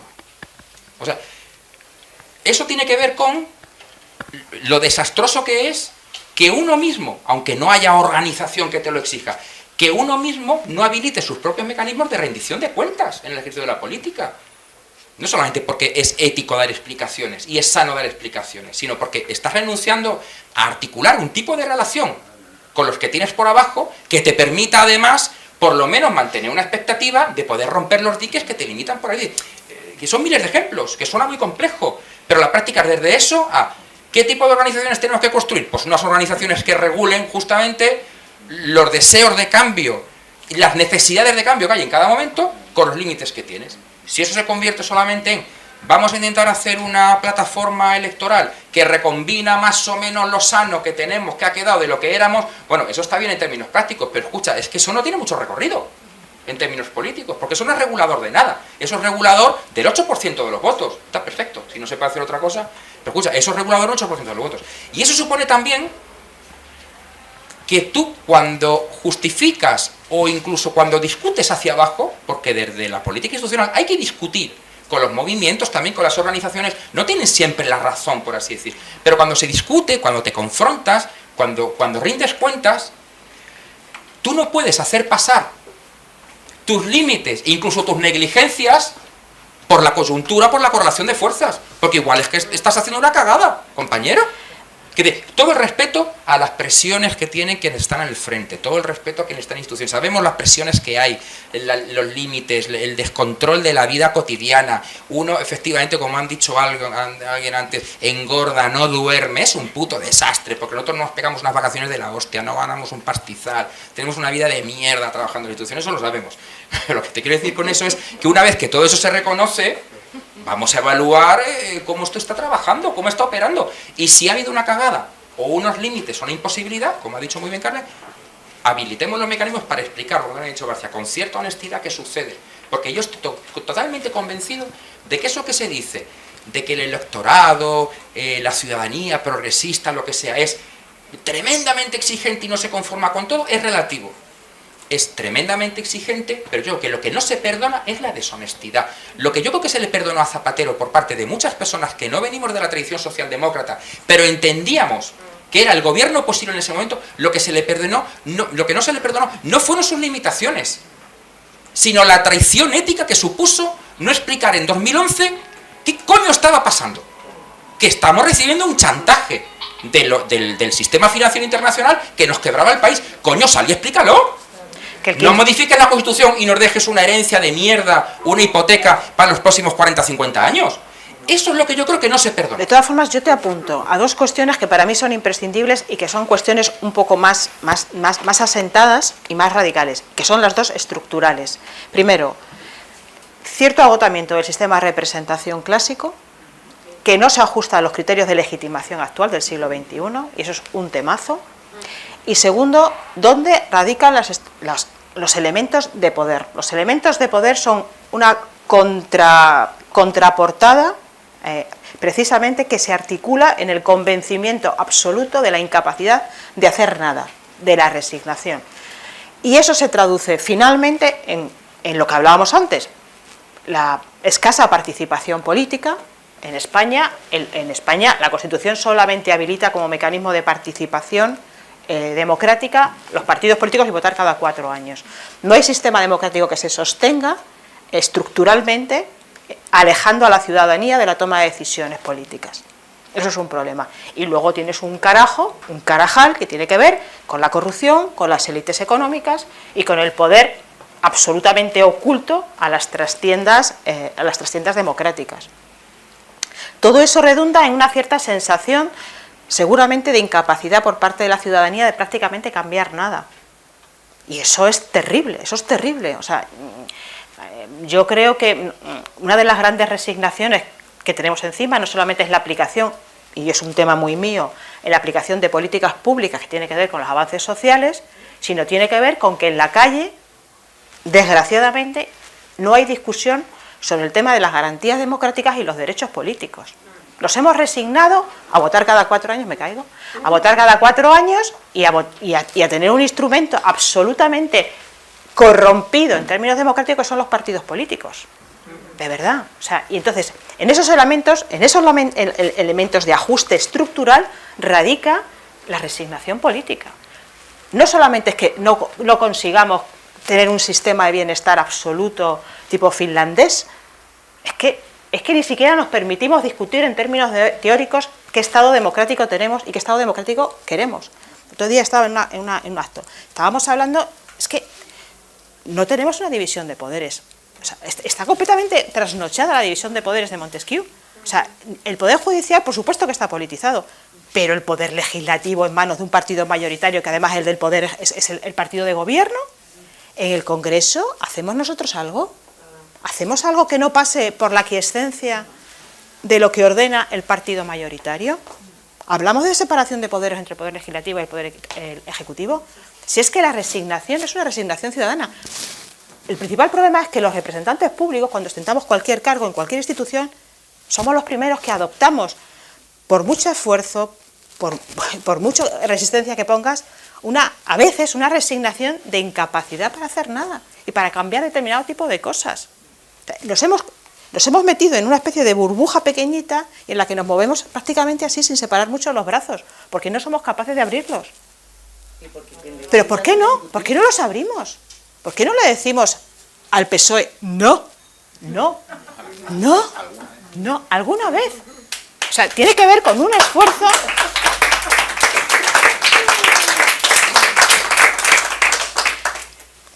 Si uno no deja de hacer cosas, termina no haciéndolas. Y yo creo que eso es algo que en un espacio político que a mí me parece que era honestamente necesario, debemos, para esa conquista del 2023, volver a expandirnos, volver a ser valientes, volver a estar comprometidos, volver a ser responsables y tener claro que solamente tiene un sentido estar en política si eres capaz de mantener, si eres competente para gestionar. Eso es lo primero. Y lo segundo, para ser capaz de mantener las circunstancias, tu ideología, tus principios, tu comportamiento ético en cualquier circunstancia y en cualquier situación. Y si no, entonces sí, vete a tu casa. Allí hay una persona.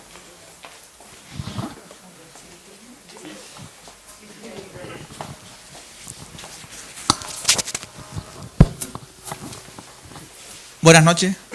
El tema de, como hablaba antes de... ¿Se escucha, verdad? Se escucha, vale. El tema de tragar sapos por evitar la extrema derecha, creo que es un error. Simplemente estás posponiendo una batalla que a priori, mientras más alargue, menos fuerza vas a tener tú, es decir, menos votantes porque están decisionados contigo, y más votantes va a tener la extrema derecha. Hay que hacerse una pregunta, sinceramente, el por qué. Al menos donde yo vivo, que es en Telde, lo he comprobado. ¿Por qué muchos votantes del progresista han votado en estas últimas elecciones a la extrema derecha? Y yo creo que puede ser por lo siguiente: el votante no es político, ni sabe política, ni tiene por qué saber política. Se mueve por instinto y por tripa. Ahora mismo, un populismo de derecha, pero ahora mismo es lo que ellos sienten ahora, que es el partido que los está animando a movilizarse. Hay que ver exactamente el por qué nosotros hemos perdido esa movilización, porque hace unos años hubiésemos presentado 40 escobas y 40 escobas hubiesen salido como diputados, porque la gente tenía ilusión en una cosa nueva. Y ahora mismo, aunque presentemos a alguien, ojalá que me equivoque, presentemos a alguien con todas las características, estamos tan quemados, o la gente está tan quemada, que ahora mismo no ve ilusión. ¿Cómo se podría conseguir nuevamente esa ilusión? Yo sé que, por ejemplo, hace 4 o 5 años, los empresarios dijeron de crear un Podemos 2.0. Toda la prensa, apoyo ciudadano, le salió el tiro, y perdón por expresión, el tiro por la culata, pero ahora lo han hecho con Vox. Es decir, para mí un Vox, aunque fue creado mucho antes, es una especie de Ciudadanos 2.0. Con ellos sí le ha salido bien la jugada.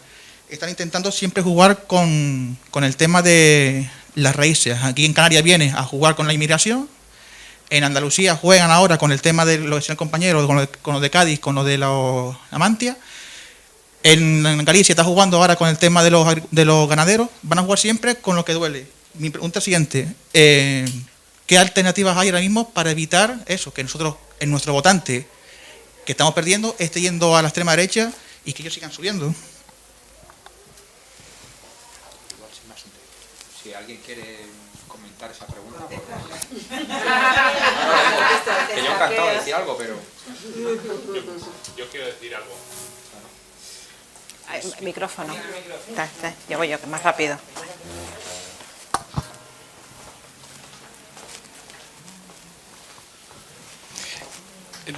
Sin ningún ánimo de sentar cátedra, porque tengo el mismo dolor y la misma preocupación que manifiestas tú, ¿eh? Y eso. A ver, primero, el discurso de la extrema derecha es mucho más sencilla, es un discurso mucho más sencillo y es fácil de calar, porque es un recorrido automático que efectivamente, a la hora de construir, tú construyes a partir de la razón, ¿vale? Ellos, a la hora de destruir, destruyen a partir de los sentimientos más básicos y más primarios, pero luego a la hora de idear, de gestionar, etcétera, etcétera, es decir, efectivamente, el miedo es un elemento esencial de su identidad. El elemento esencial de nuestra identidad es el de la construcción y es el de, además, hacernos cargo de una auténtica política de cuidados, ¿vale? Es decir, nosotros sí asumimos cuáles son las necesidades de las personas, de la gente, ¿vale? Pero para mí hay un elemento táctico, o al menos inicialmente táctico, que para mí es fundamental, que es asumir las contradicciones del pueblo que quieres gobernar. Es decir, si nosotros y nosotras nos encerramos en un elemento de santidad, no vamos a ser un reflejo de ese pueblo, ¿no? Entonces, para mí, importante es asumir elementos esenciales de la propia identidad, entidad e identidad del pueblo que quieres representar, del pueblo con el que quieres trabajar, etcétera, etcétera, ¿no? En el caso concreto de Cádiz, el metal, la industria pesada es un elemento esencial de la identidad gaditana. Y eso no lo saben quienes quieren desmantelarlo. Hay una cosa que no ha salido en ninguna tele, que es cuando la gente se va de la mani y se va disolviendo por toda la ciudad, según se van marchando por las calles, los vecinos y las vecinas salen a los balcones a aplaudirles, ¿vale? Eso es identidad. Con el tema del carnaval, que antes os dije, ojito, el carnaval en Cádiz no es una fiesta, es otra historia, es un elemento medular de la antropología gaditana, ¿no? Con lo que juegas, lo que tocas es su identidad. Y en esos elementos, si no los obviamos, si no estamos por encima del pueblo, si asumimos que ese también es nuestro pueblo, con todas las contradicciones que eso significa, ¿eh? Fijaros, para echar un poquito de vinagre en alguna fractura de mi propia ideario de izquierdas, ¿no? Es decir, cuando nosotros le dimos la medalla a la patrona, ¿vale? Claro, ahí el trotskismo planetario, los alternativos del mundo unidos nos querían excomulgar, ¿vale? O sea, nos querían echar del cielo alternativo, ¿vale? Y yo no digo que no me genere contradicciones. Lo que digo es que la única cofradía, la única procesión que en 1931 salió en Sevilla, porque la Iglesia Católica dijo que no se celebraba la Semana Santa, la única fue la de la Estrella, que estaba sobre todo compuesta por anarquistas. Es decir, que lo que quiero decir es que asumamos que toda la dimensión del ser humano puede ser repolitizable, puede ser reinterpretable, y que a mí el fascismo y la derecha no me va a echar de ningún espacio identitario, porque no me da la puta gana. Y yo creo que ahí, si nos lo creemos, podemos tener alguna baza.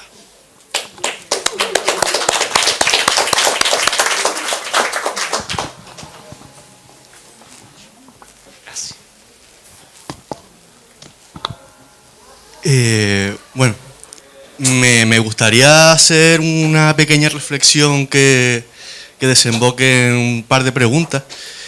En primera instancia, como joven que fue tocado, la verdad, que en el alma con el 15M, ¿no? Todo lo que representaba.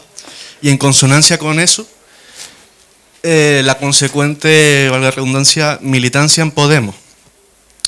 En cuanto a, bueno, no sé si se acuerdan, cuando empezaba Podemos, con Podemos Plaza, por internet, ¿no? Como eso iba a ser como una especie de red social virtual en donde pudiéramos debatir como se estaba haciendo en las plazas a través de ese 15M.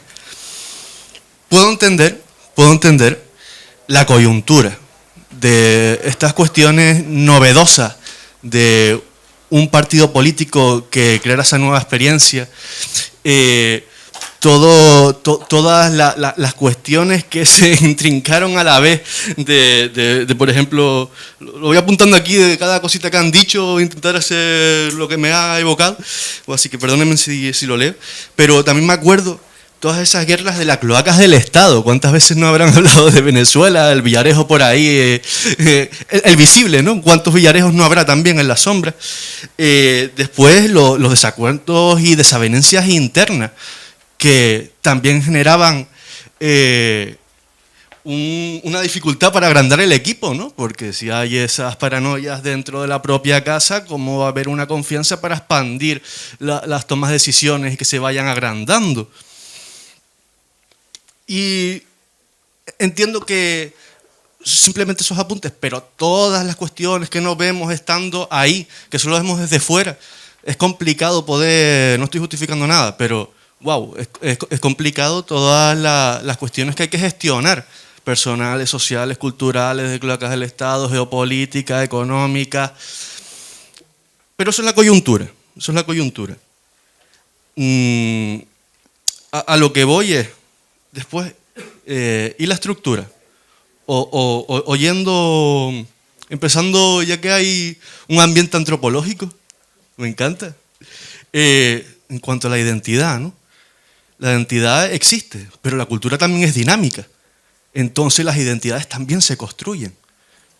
Y entonces, todos esos fondos de los cargos que tiene Podemos,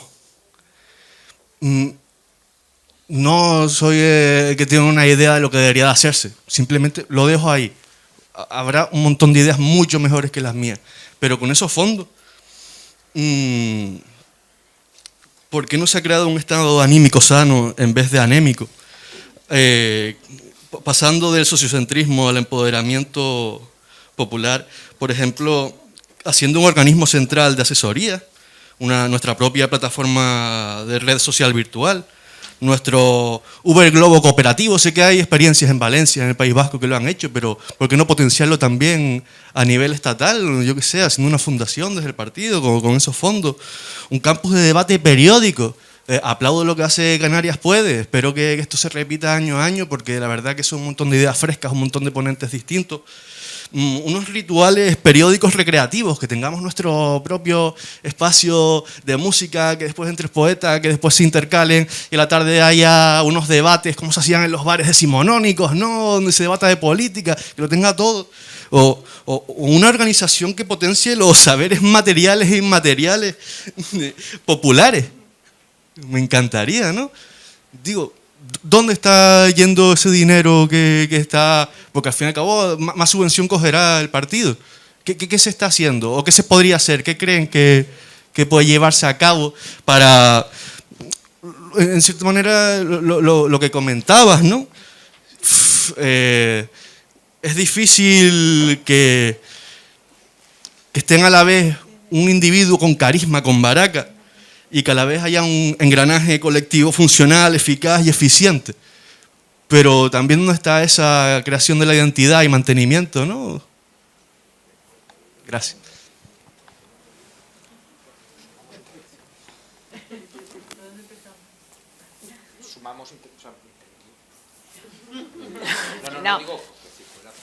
Es que yo creo que es el espectro de diagnóstico que has puesto encima de la mesa nos daría para otra mesa. Es decir, a mí me parece tremendamente interesante, porque yo creo que has pasado por muchos elementos que hay que tener en cuenta para hacer el análisis del que nos trae causa esta sesión. Creo que tienes muchísima razón. Me acuerdo perfectamente de Plaza Podemos, Reddit, ¿no? Que era un espacio de debate virtual, con las potencialidades que tenemos hoy en día para abrir los espacios de debate, donde cualquier tema que se vehiculaba políticamente tenía un espacio de reflexión común, tremendamente interesante. Yo es que creo que, a ver, yo tampoco quiero hacer una reflexión que se circunscriba a Podemos, ¿no? Porque, yo creo que todas las fuerzas del cambio tienen problemáticas diferentes, pero bueno, si quieres que hablemos de Podemos, porque yo creo que aquí hay mucha gente cercana al espacio, pues es verdad que se ha debilitado enormemente en términos organizativos, estructurales, muchas de las cuestiones que se ponían encima de la mesa. Yo aparezco en Podemos registrando el partido en el registro de partidos del Ministerio del Interior, quiero decir que lo conozco muy bien prácticamente toda la historia interna del partido. Y es tremendamente compleja y adolece de grandes aciertos y de grandes defectos, ¿no? Quizás, si yo tuviera que hacer un análisis de lo que ha pasado, coincidiría contigo precisamente, ¿no?, en el empobrecimiento de los debates, que tiene que ver mucho con eso, y también mucho con todas las luchas internas que desgastan un entorno rico, plural, ¿no?, de muchos espacios abiertos, para llegar a un agotamiento, ¿no?, de las personas que forman parte del discurso interno de Podemos. Pues sí, tiene mucho que ver en algún momento, y yo creo que para eso, si queremos hacer un análisis objetivo, medianamente objetivo, sí que tenemos que separarnos en el tiempo. Yo ahora mismo me vería incapacitada para hacer una reflexión, pero como decía no sé quién antes, ese camino está lleno de aciertos y de errores. Entonces, uno no puede ser nunca autocomplaciente. Yo aquí mismo confieso haberme equivocado. Quiero decir, que todos tuvimos más o menos expectativas de hacerlo bien y seguramente hayamos cometido muchos errores. Pero bueno, esas son las circunstancias. Teníamos unos documentos organizativos, teníamos unos documentos éticos, teníamos unos documentos políticos. Supongo que en su gran mayoría había una voluntad cierta y abierta de cumplirlos, pero lo cierto es que el progreso de esos documentos que daban razón de ser a un espacio político como Podemos, a los últimos de la última asamblea, son tremendamente empobrecedores. Es decir, y eso es un análisis objetivo, porque los problemas internos y personales pues tienen mucho que ver con dinámicas, ¿no?, a veces reprobables y otras veces no tanto, pero sí es verdad que hemos bajado el nivel de autoexigencia. Entonces, yo creo que ahora mismo, sin ser demasiado hirientes, hay errores que nos han costado nuestra credibilidad frente al electorado, como pasar de 71 diputados y diputadas a 35 que tenemos ahora, y una presencia en las comunidades autónomas muy minorizada. Yo, sinceramente, hablando también del espacio que nos espera para el 2023 autonómico, creo que va a ser uno de los grandes problemas de los espacios de progresistas de izquierdas a la izquierda del PSOE. No me refiero a otros, me refiero fundamentalmente a esos que nacieron hace años, que va a ser un gran problema, porque yo creo que hay el relevo de fuerzas soberanistas, de fuerzas identitarias, en términos territoriales, que van a ocupar un espacio mucho más cercano al electorado de lo que somos nosotros, por un desgaste de los últimos años de los que a lo mejor somos responsables, ¿no? Entonces, pues prácticamente te doy la razón, ¿no? Y es un análisis muy problemático, que es el que venimos desgranando en esta sesión, y seguramente tenga también que ver con el alejamiento no de las identidades, hablas tú de identidades, sino de la escucha activa con las necesidades que tenía el electorado, ¿no? Y habernos separado y habernos convertido precisamente en una pura herramienta con un exclusivo interés puramente electoralista y sin ambición política para estar planteando ser una alternativa, que es lo que nos trajo como fuerza política, ¿no? Yo recuerdo aquella, y eso es muy interesante, la primera rueda de prensa después de las europeas de 2014, no sé si recordáis la imagen de la dirección, entonces no era ni dirección, que después de haber sacado un resultado grandioso, en la que hubo una gran emoción por parte de todos los que estábamos allí, todos los que salieron a dar la rueda de prensa después de la elección dijeron que era un mal resultado, que ellos venían a convertirse en una fuerza de gobierno, ¿no?, en una fuerza alternativa, impugnatoria, resignificando lo que significa el poder democrático, y ahora mismo, como hablaba el otro compañero, y lo digo crudamente, cuando prácticamente el mensaje político que se nos da día a día es: para seguir en el gobierno hay que comerse muchos sapos, ¿no? Pues cierta sensación de congoja, ¿no?, en el que se nos haya achicado tanto el espacio, yo de todas formas, de verdad, después de esto, nos está quedando una sesión más depre. Es que estoy hablando y digo, ¡ay, madre mía! He dicho que iba a ser ¡Oye! Flamino Cansado en clave humor negro. ¡Ay, ay, ay, ay! O sea, Bueno, es que es así. yo espero, y hablaba antes con una persona, yo creo que nos debemos a nosotras mismas seguir dando la batalla, seguir dando el callo, seguir pensando que tenemos la capacidad de cambiar las cosas, que tenemos fundamentalmente a nuestros hijos, a nuestras hijas, a un largo futuro del que somos responsables, ¿no? Y esta generación, la nuestra, todavía no hemos terminado con lo que nos competía hacer para que tengan un mundo un poquito mejor. Y en esa, a ver, porque si no estamos Mary, ahí todavía dando el gallo, pues porque nos debemos a una expectativa con la que nos comprometimos hace unos años y que queremos cumplir. Ahora, habrá un relevo, desde luego, porque es necesario y porque es suficiente, y en el que hay que... O sea, yo fundamentalmente, y os lo digo honestamente, lo que más me preocupa es que bajemos el nivel de tensión política, pero interna, o sea, de verdad, lo decía al principio, o sea, yo de verdad, que claro que hay que movilizarse en la calle, los movimientos, es que por supuesto, quiero sociedades informadas, movilizadas, que me exijan, pero el nivel de autoexigencia, en términos de autorresponsabilidad, me parece imprescindible, o sea, y si no, vayámonos. Yo, si tengo que sacar como conclusión de este espacio, es que creo que en la mayoría de los casos no hemos estado a la altura de lo que nos comprometimos, de lo que significaba este proyecto. Y yo, o sea, y no quiero terminar otra vez de bajona, pero es algo que nos tenemos que mirar, o sea, nos tenemos que sacar todo esto de aquí y decir, ¿qué carajo? O sea, esto es otra cosa, o sea, no vengo a resignarme. O sea, yo no dejé mi carrera profesional para volver a ella sin nada en la maleta. No me refiero a dinero. Me refiero a algo de lo que me siento orgullosa. Y sí que hay cosas de las que yo me siento muy, muy orgullosa. Y a lo mejor le tenemos que decir a esta asociación Canarias, puede que nos invite para decir ¿qué pasó? ¿Qué pasó con vuestras vidas? ¿Qué hicisteis? ¿Qué ganasteis? Pues sí, cosas muy divertidas y muy interesantes. Y algunas pequeñas batallas se ganaron, sí. Pero no veníamos a ganar pequeñas batallas, veníamos a cambiarlo todo.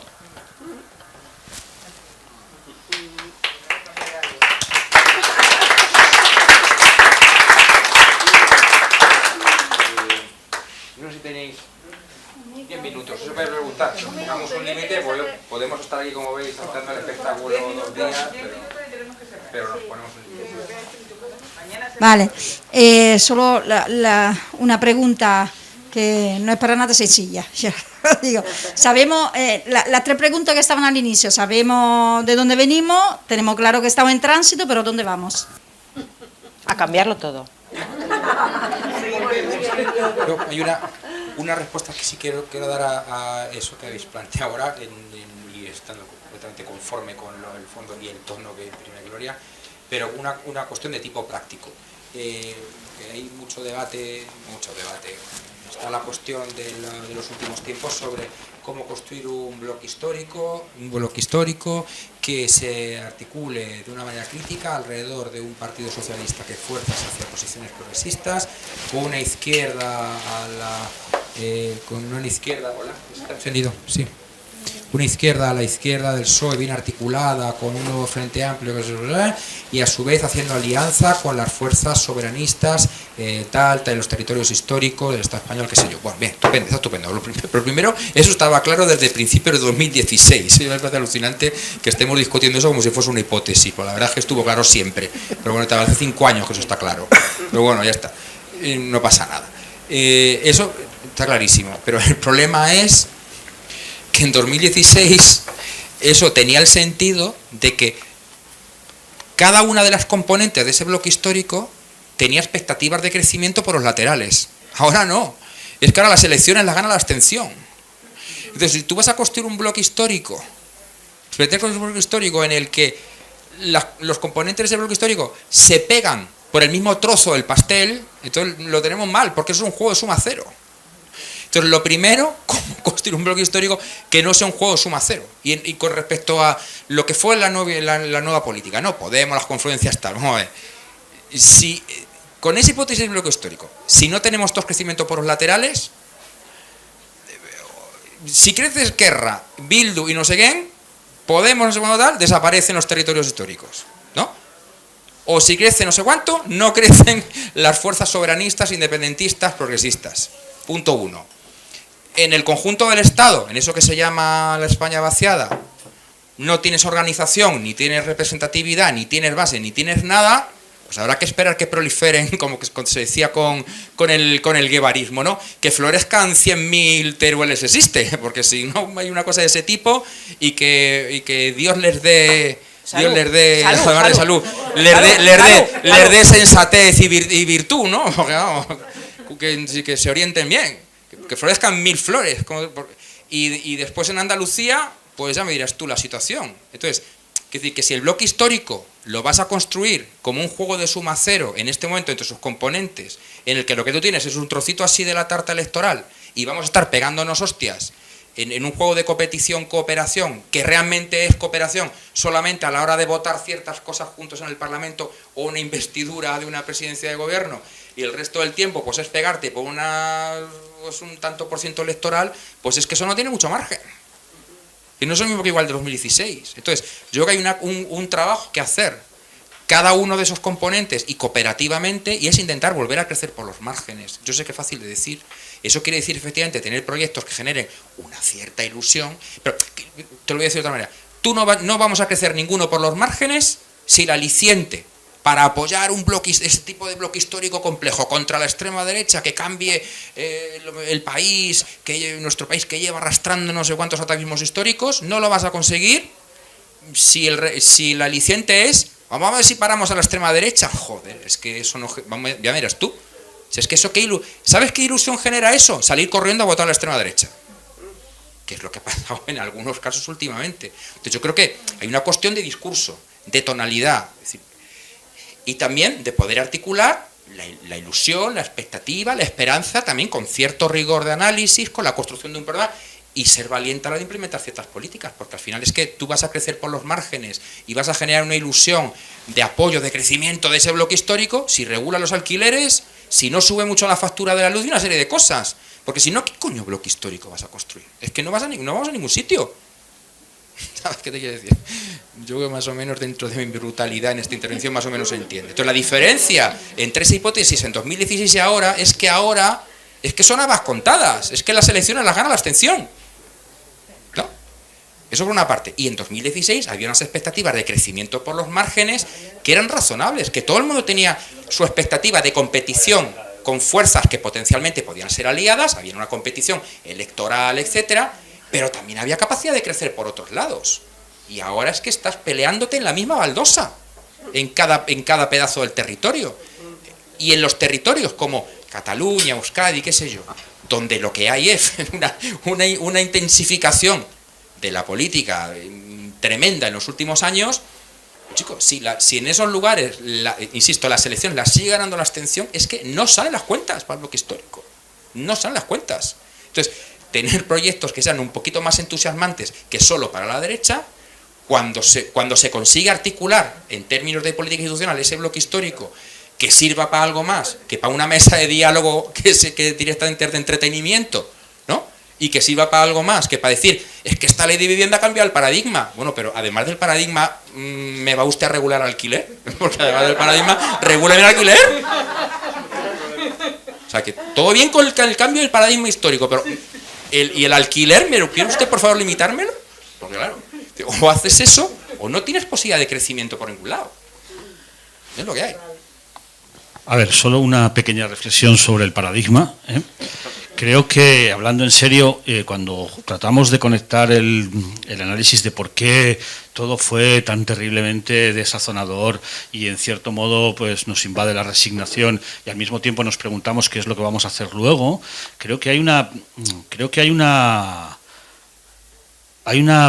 necesidad de hacer una reflexión sobre la percepción de lo que hemos vivido, de lo que hemos hecho, porque en cierto modo todos, en la medida que hemos defendido una opción política, hemos sido representantes y representados de esa opción política y seguimos siendo representados. Es muy diferente, es muy importante, sobre todo si queremos seguir hablando de futuro, plantear que indiscutiblemente todos hemos cometido enormes aciertos, enormes errores, hemos vivido situaciones de absoluta miseria y de absoluto heroísmo, pero o ha llegado el tiempo de perdonar y perdonarnos a nosotros mismos y plantear las cosas hacia adelante, o realmente sí que nos tenemos que marchar a casa. No es que la gente nos vaya a perdonar, es que sorprendentemente la gente nos está perdonando. Lo único que la gente no nos va a perdonar es que sigamos justificándonos en el fascismo, los malos, la cloaca, en vez de hablar del futuro, en vez de hablar de los problemas de la gente. Lo que la gente no nos va a perdonar es que sigamos pidiendo perdón. Lo que la gente no nos va a perdonar es que sigamos llorando. Lo que la gente no nos va a perdonar es que sigamos tratando de justificarnos. Lo que la gente necesita es de una puñetera vez que se ocupen de sus problemas. Y eso pasa por dejar de hablar de nosotros mismos de una manera radical. Es decir, bien, la hemos cagado, hemos acertado, lo hemos peleado, hemos abierto un espacio, hemos decepcionado, hemos demostrado que era posible romper un sistema de partidos, incluso para mal, porque por ahí se ha colado algunas de las peores cosas de nuestra historia. Bien, ahora seguimos trabajando. Porque después de todo eso, con todo lo que hemos aprendido, seguimos pensando en el futuro.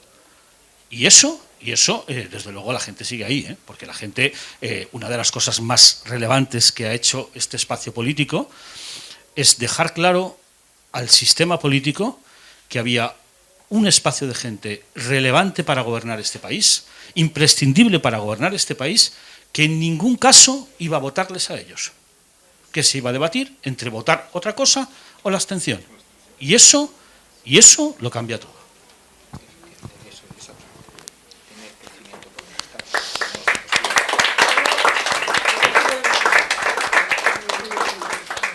Bueno, yo tengo una última cosa que decir, y es que venimos conjuntados. ¿Cómo se llamaba ese grupo? Que Dinerama, que era una chica que vestía de negro y otra que vestía de blanco. Pues a lo mejor hemos evolucionado a grupo musical en esta nueva... Bácara, eso, Dinerama. Es que... Bácara, Bácara. Lo sabía que te iba. Azúcar Moreno también iban así, una de blanco y otra de negro. Ahora, oye... Gracias. Muchas gracias.